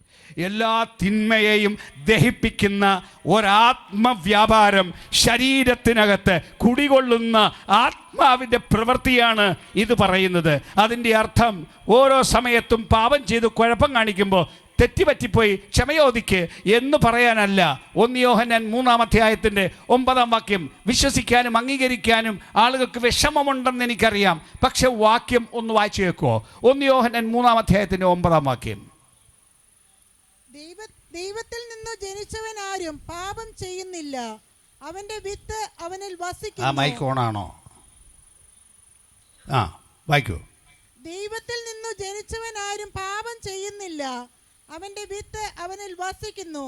ദൈവത്തിൽ നിന്ന് ജനിച്ചതിനാൽ അവന് പാപം ചെയ്യുവാൻ കഴിയുകയുമില്ല. അതിന്റെ സ്വിച്ച് ഓണാണോ? ആണോ? ഈ നല്ല വാക്യമൊക്കെ വായിക്കുമ്പോൾ അതിന് ഇച്ചിരി വോളിയൊക്കെ കൊടുക്കണം. കട്ടിയുള്ള കാര്യങ്ങളാണ് പറയുന്നത്, കൊച്ചു കാര്യമല്ല പറയുന്നത്. അത് മനുഷ്യൻ്റെ അകത്തി എന്ന് ചുവനങ്ങോട്ട് ഇടിച്ച് കയറേണ്ടതാണ്. അപ്പോൾ അതിനകത്ത് വോളിയം കുറച്ച് പോയാൽ ശരിയാവില്ല. എൻ്റെ മൈക്കിൻ്റെ വോളിയം പോലെ വാക്യം വായിക്കുമ്പോൾ അവർക്ക് വോളിയം കൊടുക്കണം. എന്താണ് വായിച്ചത്? ദൈവത്തിൽ നിന്ന് ജനിച്ചവൻ ആരും പാപം ചെയ്യുന്നില്ല, പാപം ചെയ്യുവാൻ അവന് കഴിയുന്നതും അല്ല. ദൈവത്തിൻ്റെ വിത്ത് അവനിൽ വസിക്കുന്നു. ആ വാക്യം വിശ്വസിക്കാൻ ഒത്തിരി പേർക്ക് പാടാണ്. അപ്പം അവർ പറയും,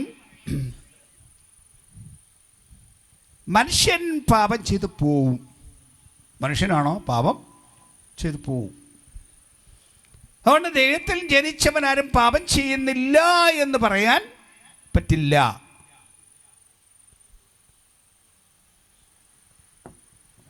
അല്ല, ഞാൻ ഒന്നുകൂടെ ചോദിക്കുകയാണ്, ദൈവത്തിൻ്റെ ആത്മാവ് അകത്ത് കയറി താമസിച്ച് ഭരിക്കുന്നത് ദൈവത്തിൻ്റെ ആത്മാവാണെങ്കിൽ, ഒന്നുകൂടെ പറയുന്നത്, ഭരിക്കുന്നത് ദൈവത്തിൻ്റെ ആത്മാവാണെങ്കിൽ ആര് നിയന്ത്രിക്കും? ആത്മാവ് നിയന്ത്രിക്കും. ഞാൻ മുമ്പ് പറഞ്ഞ പോലെ ഈ കണ്ണിനെ തടയുന്ന, തെറ്റ് കാണാതെ തടയുന്ന ശക്തി ഇതിനകത്ത് വസിക്കും. അത് ശരീരം മുഴുവൻ വസിക്കും. അങ്ങനെയെങ്കിൽ അതിനെ അതിജീവിക്കാൻ ഒരു ബലമുണ്ട്. ആമേൻ. ഒടുവിലൊരു കാര്യം പറയാനുണ്ട്. അത് പറയുമ്പോൾ ബാക്കി പറയാം. സത്യ അനുഭവമാണ്.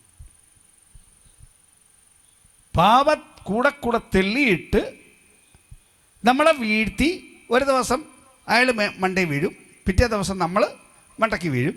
അങ്ങനെ പറയുന്ന അനുഭവമല്ല.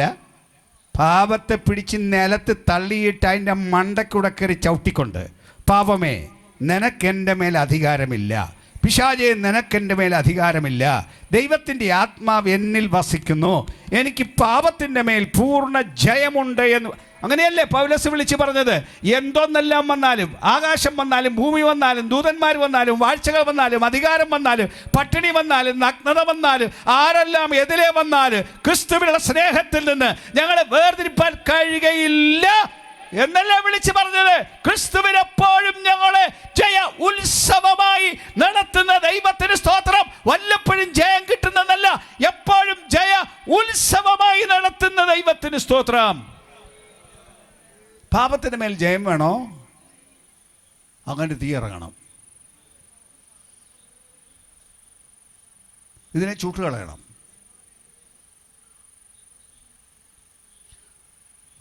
ഓൾറൈറ്റ്. രണ്ടാമത്തെ കാര്യം, യോഹന്നാൻ 16-ാം അധ്യായത്തിൻ്റെ 13-ാം വാക്യം. 16-ാം അധ്യായത്തിൻ്റെ 13-ാം വാക്യം.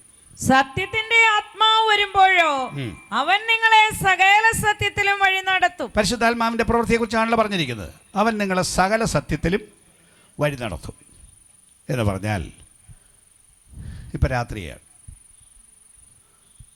വഴി കാണണമെങ്കിൽ വെട്ടം വേണ്ടേ? അല്ല, വഴി കാണാൻ പറ്റുമോ? വഴിയല്ല, അപകടമുണ്ടെങ്കിൽ കാണാൻ, വഴിക്ക് പാമ്പ് കിടക്കുന്നു കാണണമെങ്കിൽ വെട്ടം വേണ്ടേ? അങ്ങനല്ലേ കാണാൻ പറ്റുള്ളൂ. ഞാൻ ചില പഴയ ഉദാഹരണം പറയാം. ചില പ്രായമൊക്കെയുള്ള മനുഷ്യനാണല്ലോ, അതുകൊണ്ട് ചില പഴയ കാര്യം പറയാം. പണ്ട് ഞങ്ങൾ യോഗത്തിന് പോകുമായിരുന്നു.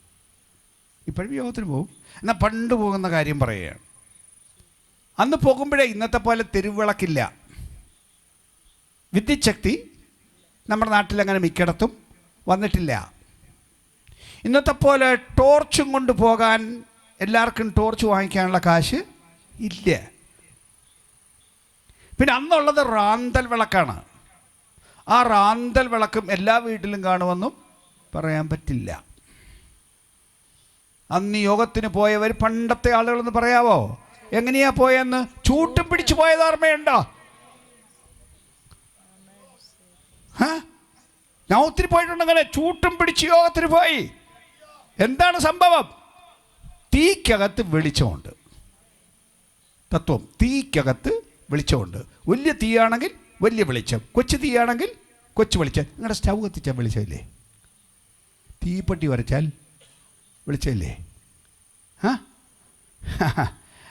അപ്പോൾ ആത്മാവ് തീയ, ആത്മാവ് എന്ത് ചെയ്യും? സകല സത്യത്തിലും വഴി കാണിച്ചു തരുമെന്ന്. എന്ത് വഴി കാണിച്ചു തരും? രണ്ട് തരത്തിൽ കാണിക്കും. ഒന്ന്, യെശയ്യാവ് ഒരു ദിവസം 6-ാം അധ്യായത്തിൽ പുസ്തകത്തിൽ നിലവിളിച്ചു.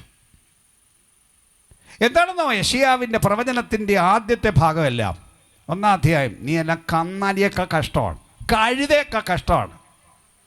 ജനത്തോട് പറയുകയാണ്, കാള തന്റെ ഉടവനെയും കഴുത തന്റെ യജമാനന്റെ പുൽത്തട്ടി അറിയുന്ന എൻ്റെ ജനം എന്നെ അറിയുന്നില്ല, കഴുതയേക്കാൾ കഷ്ടം. 6-ാം അധ്യായത്തിൽ വന്നപ്പോൾ പറയുകയാണ്, കർത്താവ് ഉയർന്നും പൊങ്ങിയുമുള്ള സിംഹാസനത്തിലിരിക്കുന്ന കണ്ടു കഴിഞ്ഞപ്പോൾ അയ്യോ,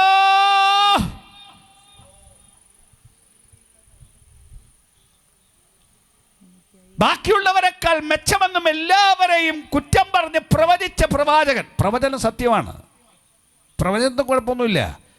പക്ഷേ ആ ദൈവത്തെ കണ്ടപ്പോൾ താൻ അതിൻ്റെ മുമ്പാകെ ഒന്നുമായില്ല എന്ന് ബോധ്യമായി. നിലവിളി ഉണ്ടായി, അനുതാപം ഉണ്ടായി. എന്നെ ശുദ്ധീകരിക്കണമേ എന്ന് പറഞ്ഞു. ദേ ശുദ്ധീകരിക്കാൻ കൊടിലും കാനലും കൊണ്ടിറങ്ങി വന്നിരിക്കുന്നു. അല്ല, ചോദിക്കട്ടെ, യോഗത്തിന് വന്നിട്ട് ഒന്ന് പൊട്ടിക്കരയാൻ എത്ര പേർക്ക് പറ്റിയിട്ടുണ്ട്? അനുദപിക്കാൻ എത്ര പേർക്ക് പറ്റിയിട്ടുണ്ട്? മിക്ക യോഗം കഴിഞ്ഞ് വലിയ ബഹളവും വലിയ കൂടിയ യോഗം, സാധാരണ യോഗമല്ലോ പറഞ്ഞത്, കൂടിയ യോഗം, തുള്ളൽ, ചാട്ടം, മറിച്ചിൽ എല്ലാം കഴിഞ്ഞ് വെച്ച് ഇറങ്ങിപ്പോകുന്നതല്ലാതെ തൻ്റെ അന്തരംഗത്തിലേക്ക് ഇറങ്ങി എവിടേക്കോ കുഴപ്പമുണ്ട്, ദൈവമേ എന്നെ വന്ന് ശുദ്ധീകരിക്കണമെന്ന് കരഞ്ഞിട്ട് പോകുന്ന യോഗമുണ്ടോ? അതല്ലേ ശരി യോഗം? അല്ലേ? തുള്ളിച്ചാടി ചിരിച്ചട്ടഹസിച്ചിട്ട് പോകുന്നതാണോ അസൽ ആത്മീയം? ഞാൻ ഒന്നും പറഞ്ഞു, ഇന്നത്തെ ആളുകളുടെ ചിന്ത അങ്ങനെയാണ്. അട്ടഹാസം, ബഹളം, ഇതൊക്കെയാണ് ആത്മീയമെന്നാണ് ധരിക്കുന്നത്. അല്ലെന്നേ, അതിലുണ്ട്, വരട്ടെ, ആത്മഹാസം വേണം, ബഹളം വേണം, എല്ലാം വേണം. പക്ഷെ അന്തരംഗത്തിൽ ഒളിച്ചിരിക്കുന്ന, മറഞ്ഞു കിടക്കുന്ന പാപങ്ങളെ ഏറ്റുപറഞ്ഞ് കരയാൻ സമയമെടുക്കുന്നതാണ് അസല. പരിശുദ്ധാത്മാവ് വന്നാൽ അത് സംഭവിക്കും. തൻ്റെ അകത്തെ കാണിക്കും, ദൈവത്തിൻ്റെ മഹത്വവും കാണിക്കും. 2 കൊരിന്ത്യർ 14-24 25 നിങ്ങളെല്ലാവരും കൂടി അന്യഭാഷ പറഞ്ഞാൽ മറയുന്നവർക്ക്, കേൾക്കുന്ന മനുഷ്യന് ഒരു വകയും തിരിയില്ല. അന്യഭാഷയും കൊണ്ട് മാത്രമല്ല, കേൾക്കുന്നവന് ഒരു വകയും തിരിയില്ല, ആർക്കും ഒരു ഗുണവുമില്ല. നിങ്ങൾക്ക് ആത്മീയ വർധനം, ദാറ്റ്സ് ഇറ്റ്. അല്ലാതെ പൊതുലോകത്തിന് അതുകൊണ്ടൊരു ഗുണവും ഇല്ല. നിങ്ങൾ പ്രവചിക്കുന്നുവെങ്കിലോ അത് ആത്മാവിൻ്റെ ഒരു വരവാണ്, ആത്മാവിൻ്റെ വ്യക്തമായ പ്രവൃത്തിയാണ്. പ്രവചിക്കുന്നുവെങ്കിലോ മനുഷ്യരുടെ ഹൃദയ രഹസ്യങ്ങൾ വെളിപ്പെട്ടു വരും. ദൈവം വാസ്തവമായി നിങ്ങളുടെ നടുവിലുണ്ടെന്ന് പറഞ്ഞ് ജനം കവിണ്ണ് വീണ് നമസ്കരിക്കും. പള്ളിക്കകത്ത് ആദ്യം കയറി വരുന്ന ഒരുത്തൻ, ആരെയും പരിചയമില്ല, അയാളെ ആർക്കും പരിചയമില്ല. കയറിയ ഉടനെ ആത്മാവിൻ്റെ വിവേചനം, പ്രവചനം, അയാളുടെ ജീവിതത്തിൽ അഭിമുഖീകരിക്കുന്ന പ്രശ്നങ്ങളെ വിളിച്ചു പറയുന്ന സന്ദേശം ആർക്കും അറിയാൻ മേല. ആ സന്ദേശം പറഞ്ഞാൽ കൂട്ടം വേറെ ഒത്തിരി തെളിവ് വേണോ? ഇല്ലല്ലോ. ഇതിനകത്ത് ദൈവമുണ്ടെന്ന് പറയില്ലേ? വേണ്ടേ? ആത്മാവിൻ്റെ വരം വേണ്ടേ? ആത്മാവ് ടോർച്ചടിച്ച് വേറൊരുത്തിൻ്റെ അകത്തോട്ടടിക്കട്ടെ? രോഗമുണ്ടെങ്കിൽ ആത്മാവ് വെളിപ്പെടുത്തണ്ടേ? പ്രശ്നങ്ങളുമായി കയറി വരികയാണ്, ഇവർക്കറിയാൻ മേലാത്ത രോഗത്തിൻ്റെ വെളിപ്പാടുണ്ടാവും. പ്രശ്നവുമായി കയറി വരികയാണ്. ആത്മാവ് വിവേചിച്ചാൽ ജനം വിടുവിക്കപ്പെടാൻ അതല്ലേ മുഖാന്തരം. നമ്മുടെ ബഹളങ്ങളും ശബ്ദങ്ങളും പ്രത്യേകിച്ചൊന്നും സാധിക്കാതെ ഒരു വികാരം കൊടുത്ത് മാത്രം പറഞ്ഞു വിടുമ്പോൾ കൃപാവരങ്ങൾ വ്യാപരിച്ചാൽ, ആത്മാവിന് ശക്തി വ്യാപരിച്ചാൽ ഏത് മനുഷ്യനും രൂപാന്തരം വരുത്തുന്ന ദൈവപ്രവൃത്തി സഭയിൽ ഉണ്ടാവും. ഇന്നത്തെ കാലത്ത് സഭയ്ക്കിത് വളരെ അന്യമായി. പ്രവചിക്കാൻ ആരെയെങ്കിലും എവിടുന്നെങ്കിലും കൊണ്ടുവരണം. എത്ര പ്രാദേശിക സഭയിൽ ഇന്ന് പ്രവാചകന്മാരുണ്ട്? ഏതെങ്കിലും ദേശത്ത് നിന്ന് ഇറക്കുമതി ചെയ്യണ്ടേ? ഇത് മതിയോ? പരിശുദ്ധാത്മാവിൽ അന്യഭാഷ മാത്രമേ ഉള്ളൂ? പരിശുദ്ധാത്മാവിൽ ശബ്ദകോലാഹലം മാത്രമേ ഉള്ളൂ? പരിശുദ്ധാത്മാവ് ഏത് മനുഷ്യരെയും വിവേചിക്കുന്ന ആത്മാവായി, സഭാവളർച്ചയുടെ പ്രധാന ഘടകമായി ദൈവസഭയിൽ വരേണ്ടതിന് പകരം പ്രത്യേകിച്ചൊന്നും സംഭവിക്കാതെ ബഹളം കൊണ്ട് അവസാനിപ്പിക്കുന്ന യോഗങ്ങൾ, ഇതോ ആത്മാവിൻ്റെ പ്രവൃത്തി? ഇത് മാത്രമോ? ആമേൻ. അടുത്തത് പ്രവൃത്തി 1:8. ബാക്കി അറിഞ്ഞൂടെ? എന്നാൽ പരിശുദ്ധാത്മാവ് നിങ്ങളുടെ മേൽ വരുമ്പോൾ നിങ്ങൾ ശക്തി ലഭിച്ചിട്ട് യെരൂശലേമിലും എൻ്റെ സാക്ഷികളാവും. ശക്തി ലഭിച്ചിട്ട് പരിശുദ്ധാത്മാവ് വരുമ്പോൾ കിട്ടുന്നത് ശക്തി. നമ്മുടെ ശാസ്ത്രം പരിശുദ്ധാത്മാവ് ലഭിച്ചാൽ ലഭിക്കുന്നത് അന്യഭാഷ. നമ്മുടെ ശാസ്ത്രം വേദപുസ്തകം പറയുന്നത് പരിശുദ്ധാത്മാവ് വരുമ്പോൾ കിട്ടുന്നത് ശക്തി. അന്യഭാഷ ഇല്ല എന്ന് ഞാൻ പറഞ്ഞു തിരികരുത്. അത് നമ്മൾ നേരത്തെ കഴിഞ്ഞ ദിവസം തെളിയിച്ച് പ്രസംഗിച്ചതാണ്, പഠിപ്പിച്ചതാണ്. പകൽ ആത്മസ്നാനം ഭാവിക്കുമ്പോൾ അന്യഭാഷ പറയുന്നത്. എന്നാൽ കിട്ടേണ്ടത് വാസ്തവത്തിൽ എന്താണ്? ശക്തി. ശക്തി. അതിനെക്കുറിച്ച് ഞാൻ ഒരു ഉദാഹരണം പറയുകയാണ്. എൻ്റെ ഭാഷയിൽ പറയുകയാണ്, എന്നോട് പറഞ്ഞു തന്ന ഭാഷയിൽ പറയുകയാണ്. തീക്കകത്ത് ശക്തിയുണ്ട്. അതാണ് എൻ്റെ പ്രധാന തത്വം. തീക്കകത്ത് ശക്തിയുണ്ട് എന്ന് പറഞ്ഞാൽ, നമ്മുടെ നാട്ടിലെ ഇംഗ്ലീഷിൽ ട്രെയിൻ എന്ന് പറയുന്ന സൂത്രത്തിന് മലയാളത്തിൽ എന്താ പറയുന്നത്? തീവണ്ടി. എന്തിനാ തീവണ്ടി എന്ന് വിളിച്ചത്? പണ്ടത് തീ കത്തി ഓടിയതാണ്. ചില പഴയ ആളുകൾ കണ്ടിട്ടുണ്ട്, കൽക്കരിയിട്ട് തീ അങ്ങോട്ട് കത്തി തീ ആളി കത്തുമ്പോൾ അതിനകത്ത് നിന്ന് ശക്തി ഉൽപ്പാദിപ്പിക്കും. ആ ഉൽപ്പാദിപ്പിച്ച ശക്തി ആ എഞ്ചിനെ ചലിപ്പിച്ചു, ഇല്ലേ? ബാക്കി ബോഗിയും വലിച്ചുകൊണ്ട് പോയി, മനുഷ്യരെയും കൊണ്ടുപോയി, ചരക്കും കൊണ്ടുപോയി. ഞാൻ ഈ പുനലൂർ താമസിച്ചിരുന്ന മനുഷ്യനാണ് ഇപ്പോഴും പുനലൂർ താമസിക്കുന്നത്. അന്ന് ആ അവിടുത്തെ ട്രെയിൻ അതൊരു ഗാർഡ് സെക്ഷൻ എന്നാണ് പറഞ്ഞത്. ഇച്ചിരി എന്താണ്, മലമ്പ്രദേശമാണ്. അന്ന് ചരക്ക് ഗുഡ്സ് ട്രെയിൻ പോകണമെങ്കിൽ മുമ്പിലൊരു എൻജിൻ വേണം, പുറകിലൊരു എൻജിൻ വേണം. മുമ്പിൽ വലിക്കാനും എൻജിൻ, പുറകിൽ തള്ളാനും എൻജിൻ. അതിവിടെ മാത്രമല്ല, ഈവൻ മറ്റു രാജ്യങ്ങളെയും കണ്ടിട്ടുണ്ട്. ചിലപ്പം 1 കിലോമീറ്ററൊക്കെ ദൂരമുള്ളതായിരിക്കും ട്രെയിന്. അപ്പോൾ അതിൻ്റെ മുമ്പിൽ ട്രെയിൻ വേണം, പുറകിലും ട്രെയിൻ വേണം. ശക്തി വേണ്ടേ? അപ്പോൾ എന്താ സംഭവിച്ചത്? ആ തീ ശക്തി ഉൽപ്പാദിപ്പിച്ചു. ഇന്നിപ്പോൾ അങ്ങനെയല്ല ട്രെയിൻ ഓടുന്നത്. അല്ല, നിങ്ങളുടെ വണ്ടിയുടെ കാര്യം പറയാം. സ്കൂട്ടർ ഓടിക്കുന്നില്ലേ കുറേ പേര്? മോട്ടോർ സൈക്കിൾ ഓടിക്കുന്നില്ലേ? അതിനകത്ത് എങ്ങനെയാണ് നിങ്ങളുടെ പെട്രോൾ വീണ് നനഞ്ഞാണോ വണ്ടി ഓടുന്നത്? ആണോ? തീ കത്തിയല്ലേ വണ്ടി ഓടുന്നത്? സംശയം ഉണ്ടെങ്കിൽ സൈലൻസർ തൊട്ട് നോക്കിയാൽ മതി. തീയല്ലേ? നീ തീ കണ്ടോ? കണ്ടില്ല, പക്ഷേ തീ കത്തി. അല്ല, ചിലപ്പോൾ ഇതങ്ങോട്ട് സ്റ്റാർട്ടാകാതെ വരുമ്പോഴേ എന്താണ് അതിൻ്റെ എന്താണ് പ്ലഗ് അങ്ങോട്ട് എടുത്ത് ഒന്ന് വെച്ച് തൊടുമ്പോൾ തീ കത്തി. കണ്ടിട്ടില്ലേ? ഇതല്ലേ നിങ്ങളുടെ കാറിൽ സംഭവിക്കുന്നത്? ട്രക്കിലും ഇതല്ലേ സംഭവിക്കുന്നത്? തീ കത്തി, ട്രക്ക് ഓടി, ചരക്ക് കൊണ്ടുപോയി. ബസ്സിലും ഇത് തന്നെ, മനുഷ്യരെ കൊണ്ടുപോയി. പ്ലെയിനിലും ഇത് തന്നെയല്ലേ സംഭവിക്കുന്നത്? പക്ഷേ പ്ലെയിനിലും ഈ ഇന്ധനമാണ്. ഇന്ധനം തീ കത്തിയാണ് ഓടുന്നത്. ആ ഇന്ധനം പ്ലെയിനിലകത്തോട്ട് വർക്ക് ചെയ്യുമ്പോൾ അത് ഇങ്ങനെ മറ്റു വണ്ടി പോലെ തറയിൽ കൂടെ ഓടും. കുറച്ച് നേരം തറയിൽ കൂടെ ഓടും. ചില എയർപോർട്ടിൽ കണ്ടമാനം ഇട്ട് ഓടിക്കും. ഓടിച്ചിട്ട് ഒരു പൊങ്ങുമോ, ഇങ്ങനെ മേപ്പോട്ട് പൊങ്ങുമോ. ആ മേപ്പോട്ട് പൊങ്ങുമ്പോൾ ഭൂമിക്കൊരു ശാസ്ത്രമുണ്ട്. ആ ശാസ്ത്രത്തിൻ്റെ പേര് ആകർഷണ തത്വം എന്നും പറഞ്ഞൊരു ശാസ്ത്രം. ഭൂമി പറയും പൊങ്ങാൻ പറ്റില്ല, മേപ്പോട്ടൊരു സാധനം പോകാൻ പറ്റില്ല, എൻ്റെ അകത്തുനിന്ന് ഒരെണ്ണം മേളി പോകാൻ പാടില്ല എന്ന് പറഞ്ഞ് ഭൂമി ഒരു പിടി പിടിക്കും.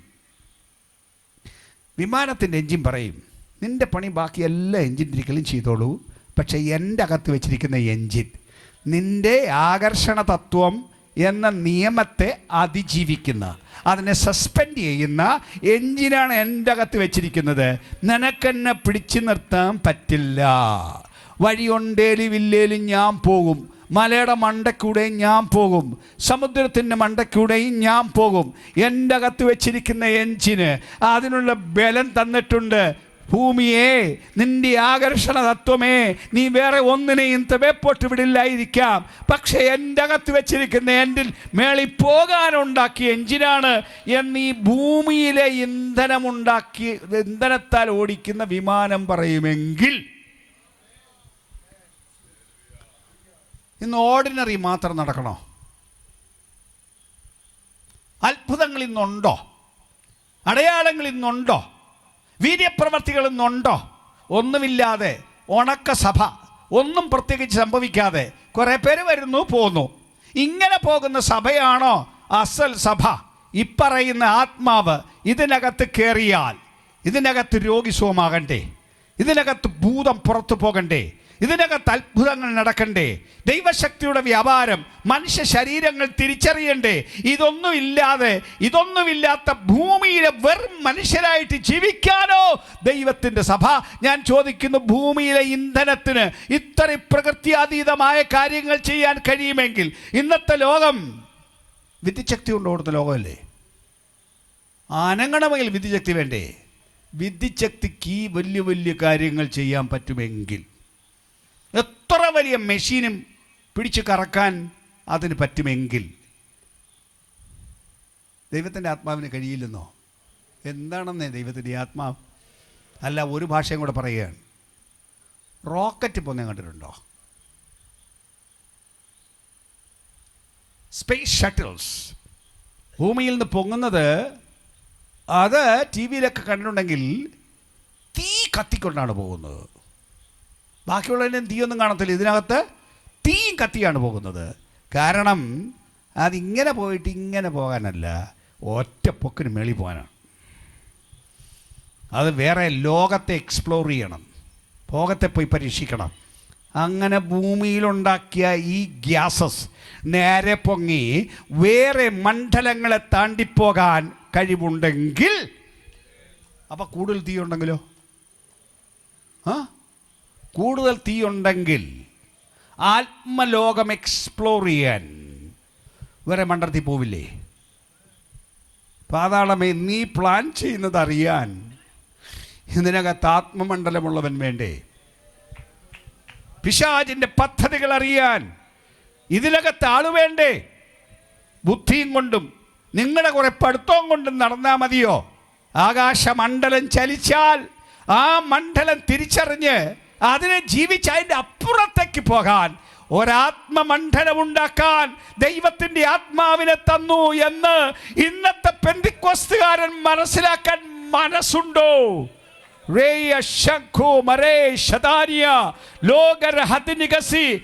ആത്മപ്രവൃത്തി വരുന്നു എന്ന് പ്രഖ്യാപിക്കാൻ ദൈവാത്മാവിന് അധികാരമുണ്ട്. വരും ലോകം ആത്മാവിനറിയാം, എന്ത് ചെയ്യാൻ പോകുന്നുവെന്ന് ആത്മാവിനറിയാം. ഇതൊന്നും അറിയാൻ മേലാതെ ഇവിടുത്തെ തലമുണ്ടയും കൊണ്ട് മാത്രം നടന്ന് ഇതൊന്നും നടക്കില്ല എന്ന് പറയാനോ, അതോ വലിയ തീക്കകത്തേക്ക് ഇറങ്ങാനോ? എവിടെ ജീവിക്കണം? ആത്മാവിൻ്റെ തീ വേണമോ? എൻ്റെ അനുഭവം പറഞ്ഞു നിർത്താം. ഞാൻ പറഞ്ഞില്ലേ, ഞാൻ പെന്തിക്കോസ്ത് വീട്ടിൽ ജനിച്ചവൻ, വളരെ ചെറുപ്പത്തിൽ രക്ഷിക്കപ്പെട്ടവൻ. 13-ാം വയസ്സിൽ ആത്മസ്നാനം പ്രാപിച്ചു, ശുശ്രൂഷ തുടങ്ങി. ശുശ്രൂഷയുടെ മണ്ഡലത്തിൽ ആത്മസാന്നിധ്യത്തിലും സഹായത്തിലും തന്നെ ശുശ്രൂഷ ചെയ്തു വന്നു. അങ്ങനെയൊക്കെ ചെയ്തു വന്നൊരു കാലം. എന്നാലും ഒരു ഘട്ടം വന്നു. ആ ഘട്ടം കുറേ ദൈവ വെളിപ്പാടുകളുടെ കാലമായിരുന്നു. വെളിപ്പാടെന്ന് വെച്ചാൽ ദിവസവും വെളിപ്പാട്, വചനത്തിൻ്റെ വെളിപ്പാടാണ്. ആ വചനത്തിൻ്റെ വെളിപ്പാട് വന്ന് അങ്ങനെ വെളിപ്പാടുകളുടെ ഒരു ദിവസം, ഞാൻ പറഞ്ഞില്ലേ കുറേയേറെ വർഷം മുമ്പ് ഒരു 40 ദിവസം ഉപവസിച്ച കാലം.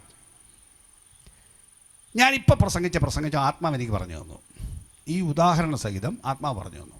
ഒന്നും എൻ്റെ സ്വന്തമല്ല, ഇത്തരം കാര്യം പറഞ്ഞെന്നാണ്. ഞങ്ങൾ ഉപവസിച്ച് പ്രാർത്ഥിച്ചുകൊണ്ടിരിക്കുകയാണ്. ഞാൻ പടം ഉണ്ടാക്കി വെച്ചു, ചില ദിവസം വെച്ചു.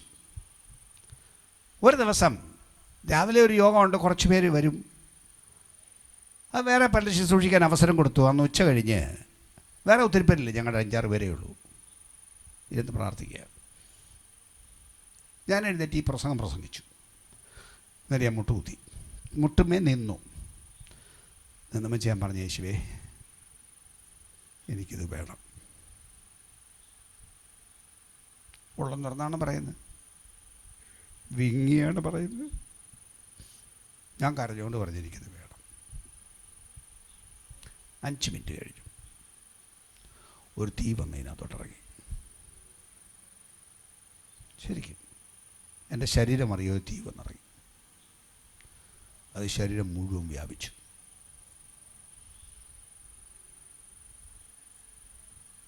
അതാ യോഗത്തിലുണ്ടാകുന്ന വികാരത്തിന് വന്നതല്ല, അത് പോകാൻ വന്നതല്ല, അത് താമസിക്കാൻ വന്ന ശരീരം മുഴുവൻ ഇറങ്ങി. അന്ന് ഞാൻ വേറൊരു ആത്മലോകം അറിഞ്ഞു.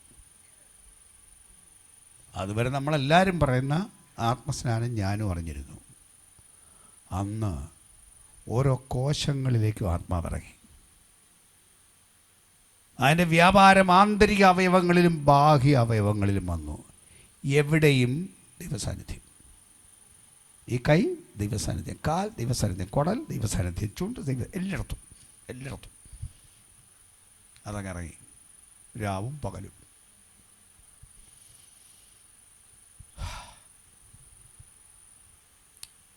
അതുവരെ വിശുദ്ധ ജീവിതത്തിന് അധ്വാനിക്കണം, സൂക്ഷ്മമായി ബോധപൂർവം ജീവിക്കണം. ഇത് വന്നപ്പോൾ എന്നെ പൊക്കിയെടുത്ത് വേറൊരു ലോകത്തിൽ കൊണ്ടു നിർത്തി. വിശുദ്ധ ജീവിതം സ്വാഭാവിക കാര്യമായി തോന്നും. മുമ്പ് പറഞ്ഞില്ലേ യോഹന്നാൻ ലേഖനത്തിലെ വാക്യം, അത് ജീവിതത്തിൻ്റെ അനുഭവമായി. പാപത്തോട് പോരാടാതെ ജീവിക്കാൻ ഒരാത്മമണ്ഡലം എൻ്റെ ശരീരത്തിൽ കൊണ്ട് സൃഷ്ടിച്ചു. അത് ഇതിനെ മുഴുവൻ നിറച്ചു. അതിനുശേഷം ബാക്കി ഒത്തിരി സംഭവങ്ങളുണ്ട്. അത് പിന്നെ പാഠം പറഞ്ഞു വരുമ്പോൾ പറയാം. ഇന്ന് രാത്രി എനിക്ക് പറയാനുള്ളത്, ഞാൻ ഈ പറഞ്ഞ ഇത്രയും വചനം ദൈവവചനമാണ്. അതിന് വിപരീതമായ ഒരു വാക്ക് ഞാൻ പറഞ്ഞിട്ടില്ല. വചനത്തിലൂടെ തെളിയിച്ച് പറയുകയാണ്. അങ്ങനത്തെ സ്നാനം വേണോ? അതോ ഓർഡിനറി ആയിട്ട് ജീവിക്കണോ? പെന്തിക്കോസുകാരെ, ഇന്ന് പോകുന്ന പോലെ ഒരു പോക്ക് പോകണോ? അതോ ആദിമ നൂറ്റാണ്ടിൽ സംഭവിച്ചതുപോലെ ആത്മാവിൻ്റെ പ്രവൃത്തി നിങ്ങൾക്ക് വേണോ?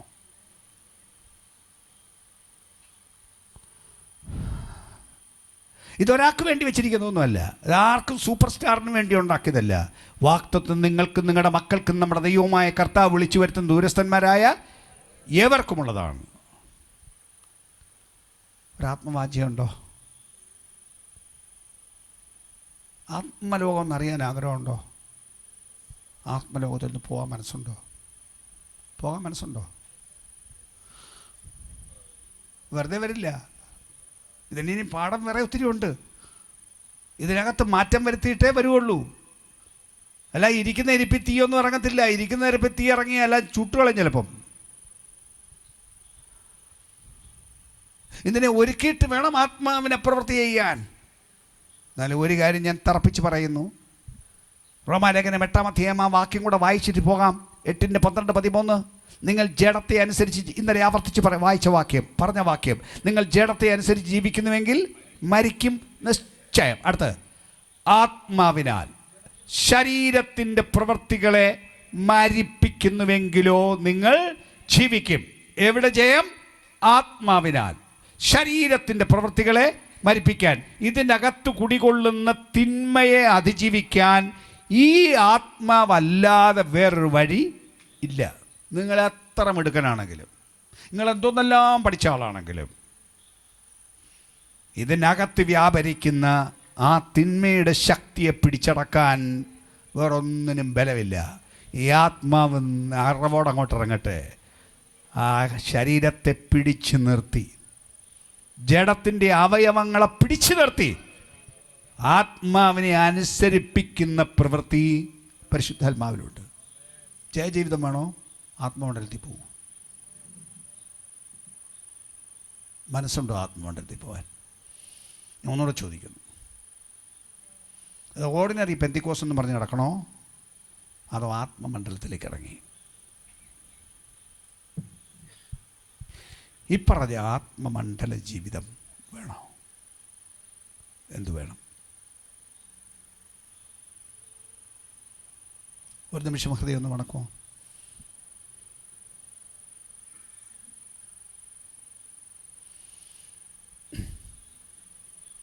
ഞാനീ പറഞ്ഞ വചനം സത്യം എന്ന് വിശ്വസിക്കുന്നെങ്കിൽ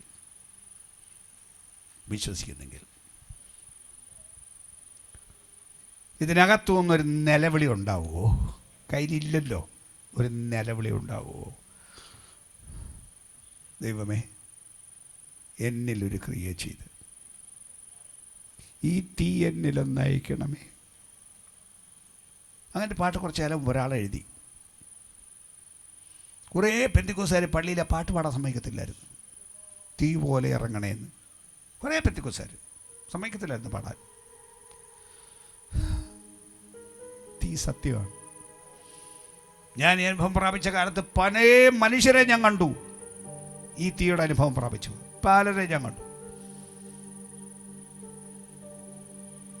ഒരു ദിവസം ഒരു വീട്ടിൽ ഇരുന്നപ്പോൾ ഒരു സ്ത്രീ കാലെടുത്ത് പൊക്കി ഒരു കസേര വെച്ചിട്ടിരിക്കുക.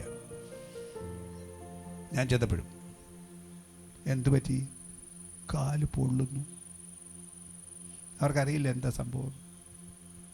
കാല് പൊള്ളുന്നു. എന്ത് പൊള്ളലാണെന്നറിയോ? ആത്മസാന്നിധ്യം ഇറങ്ങിയത്.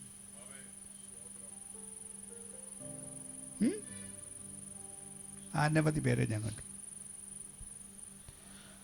വേണോ ഒരു തീ വേണോ? പണ്ടത്തെ പാട്ടുണ്ടോ? തീയാലെന്നെ ഇന്ന് അഭിഷേകം ചെയ്യണമേ എന്ന് ഭക്തന്മാർ പാടിയ പാട്ട് കേട്ടിട്ടുണ്ടോ? അങ്ങനെ പെത്തിക്കോസാണെന്നറിയോ? Come on come on come on come on.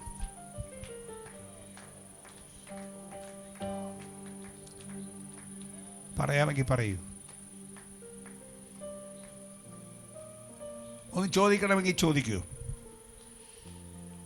ഈ ദിവസങ്ങളിൽ ഒന്നിൽ ഈ ഗ്രൗണ്ടിൽ വെച്ച്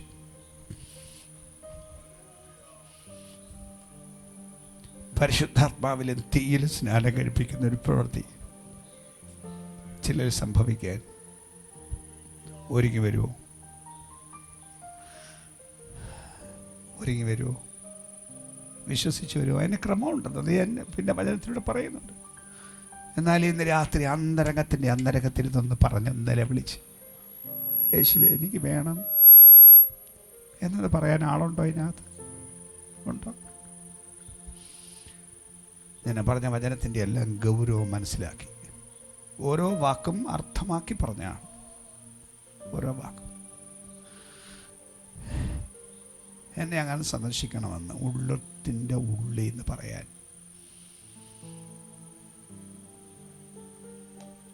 ആത്മാവിൻ്റെ നിയോഗവും പ്രേരണയുള്ള നിങ്ങൾ ആരൊക്കെയുണ്ട്? ഉള്ളിൻ്റെ ഉള്ളിൽ നിന്ന് ആ തീയെ എന്നിലെന്ന് വരണേ എന്ന് പറയാൻ.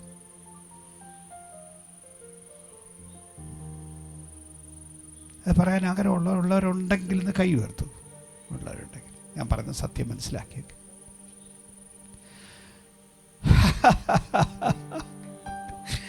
പത്രോസ് വിളിച്ചു പറഞ്ഞത് ഒന്നുകൂടെ ഞാൻ വിളിച്ചു പറയുന്നു. ആ സത്യം നിങ്ങൾക്കും നിങ്ങളുടെ മക്കൾക്കും നമ്മുടെ ദൈവമായ കർത്താവ് വിളിച്ചു വരുത്തുന്ന ദൂരസ്ഥന്മാരായി ഉണർവ് വരുന്നു. ഉണർവ് വരുന്നു. ഉണർവ് വരുന്നു. ഈ രാജ്യത്തിൻ്റെ മേൽ ശക്തിയോടെ വരും. ദാഹിക്കുന്നവന്റെ മേൽ വരും. വിശ്വസിക്കുന്നവർ ശരീരത്തിൻ്റെ മുഴുവൻ അവയവങ്ങളിലും ഇത് അനുഭവിക്കും.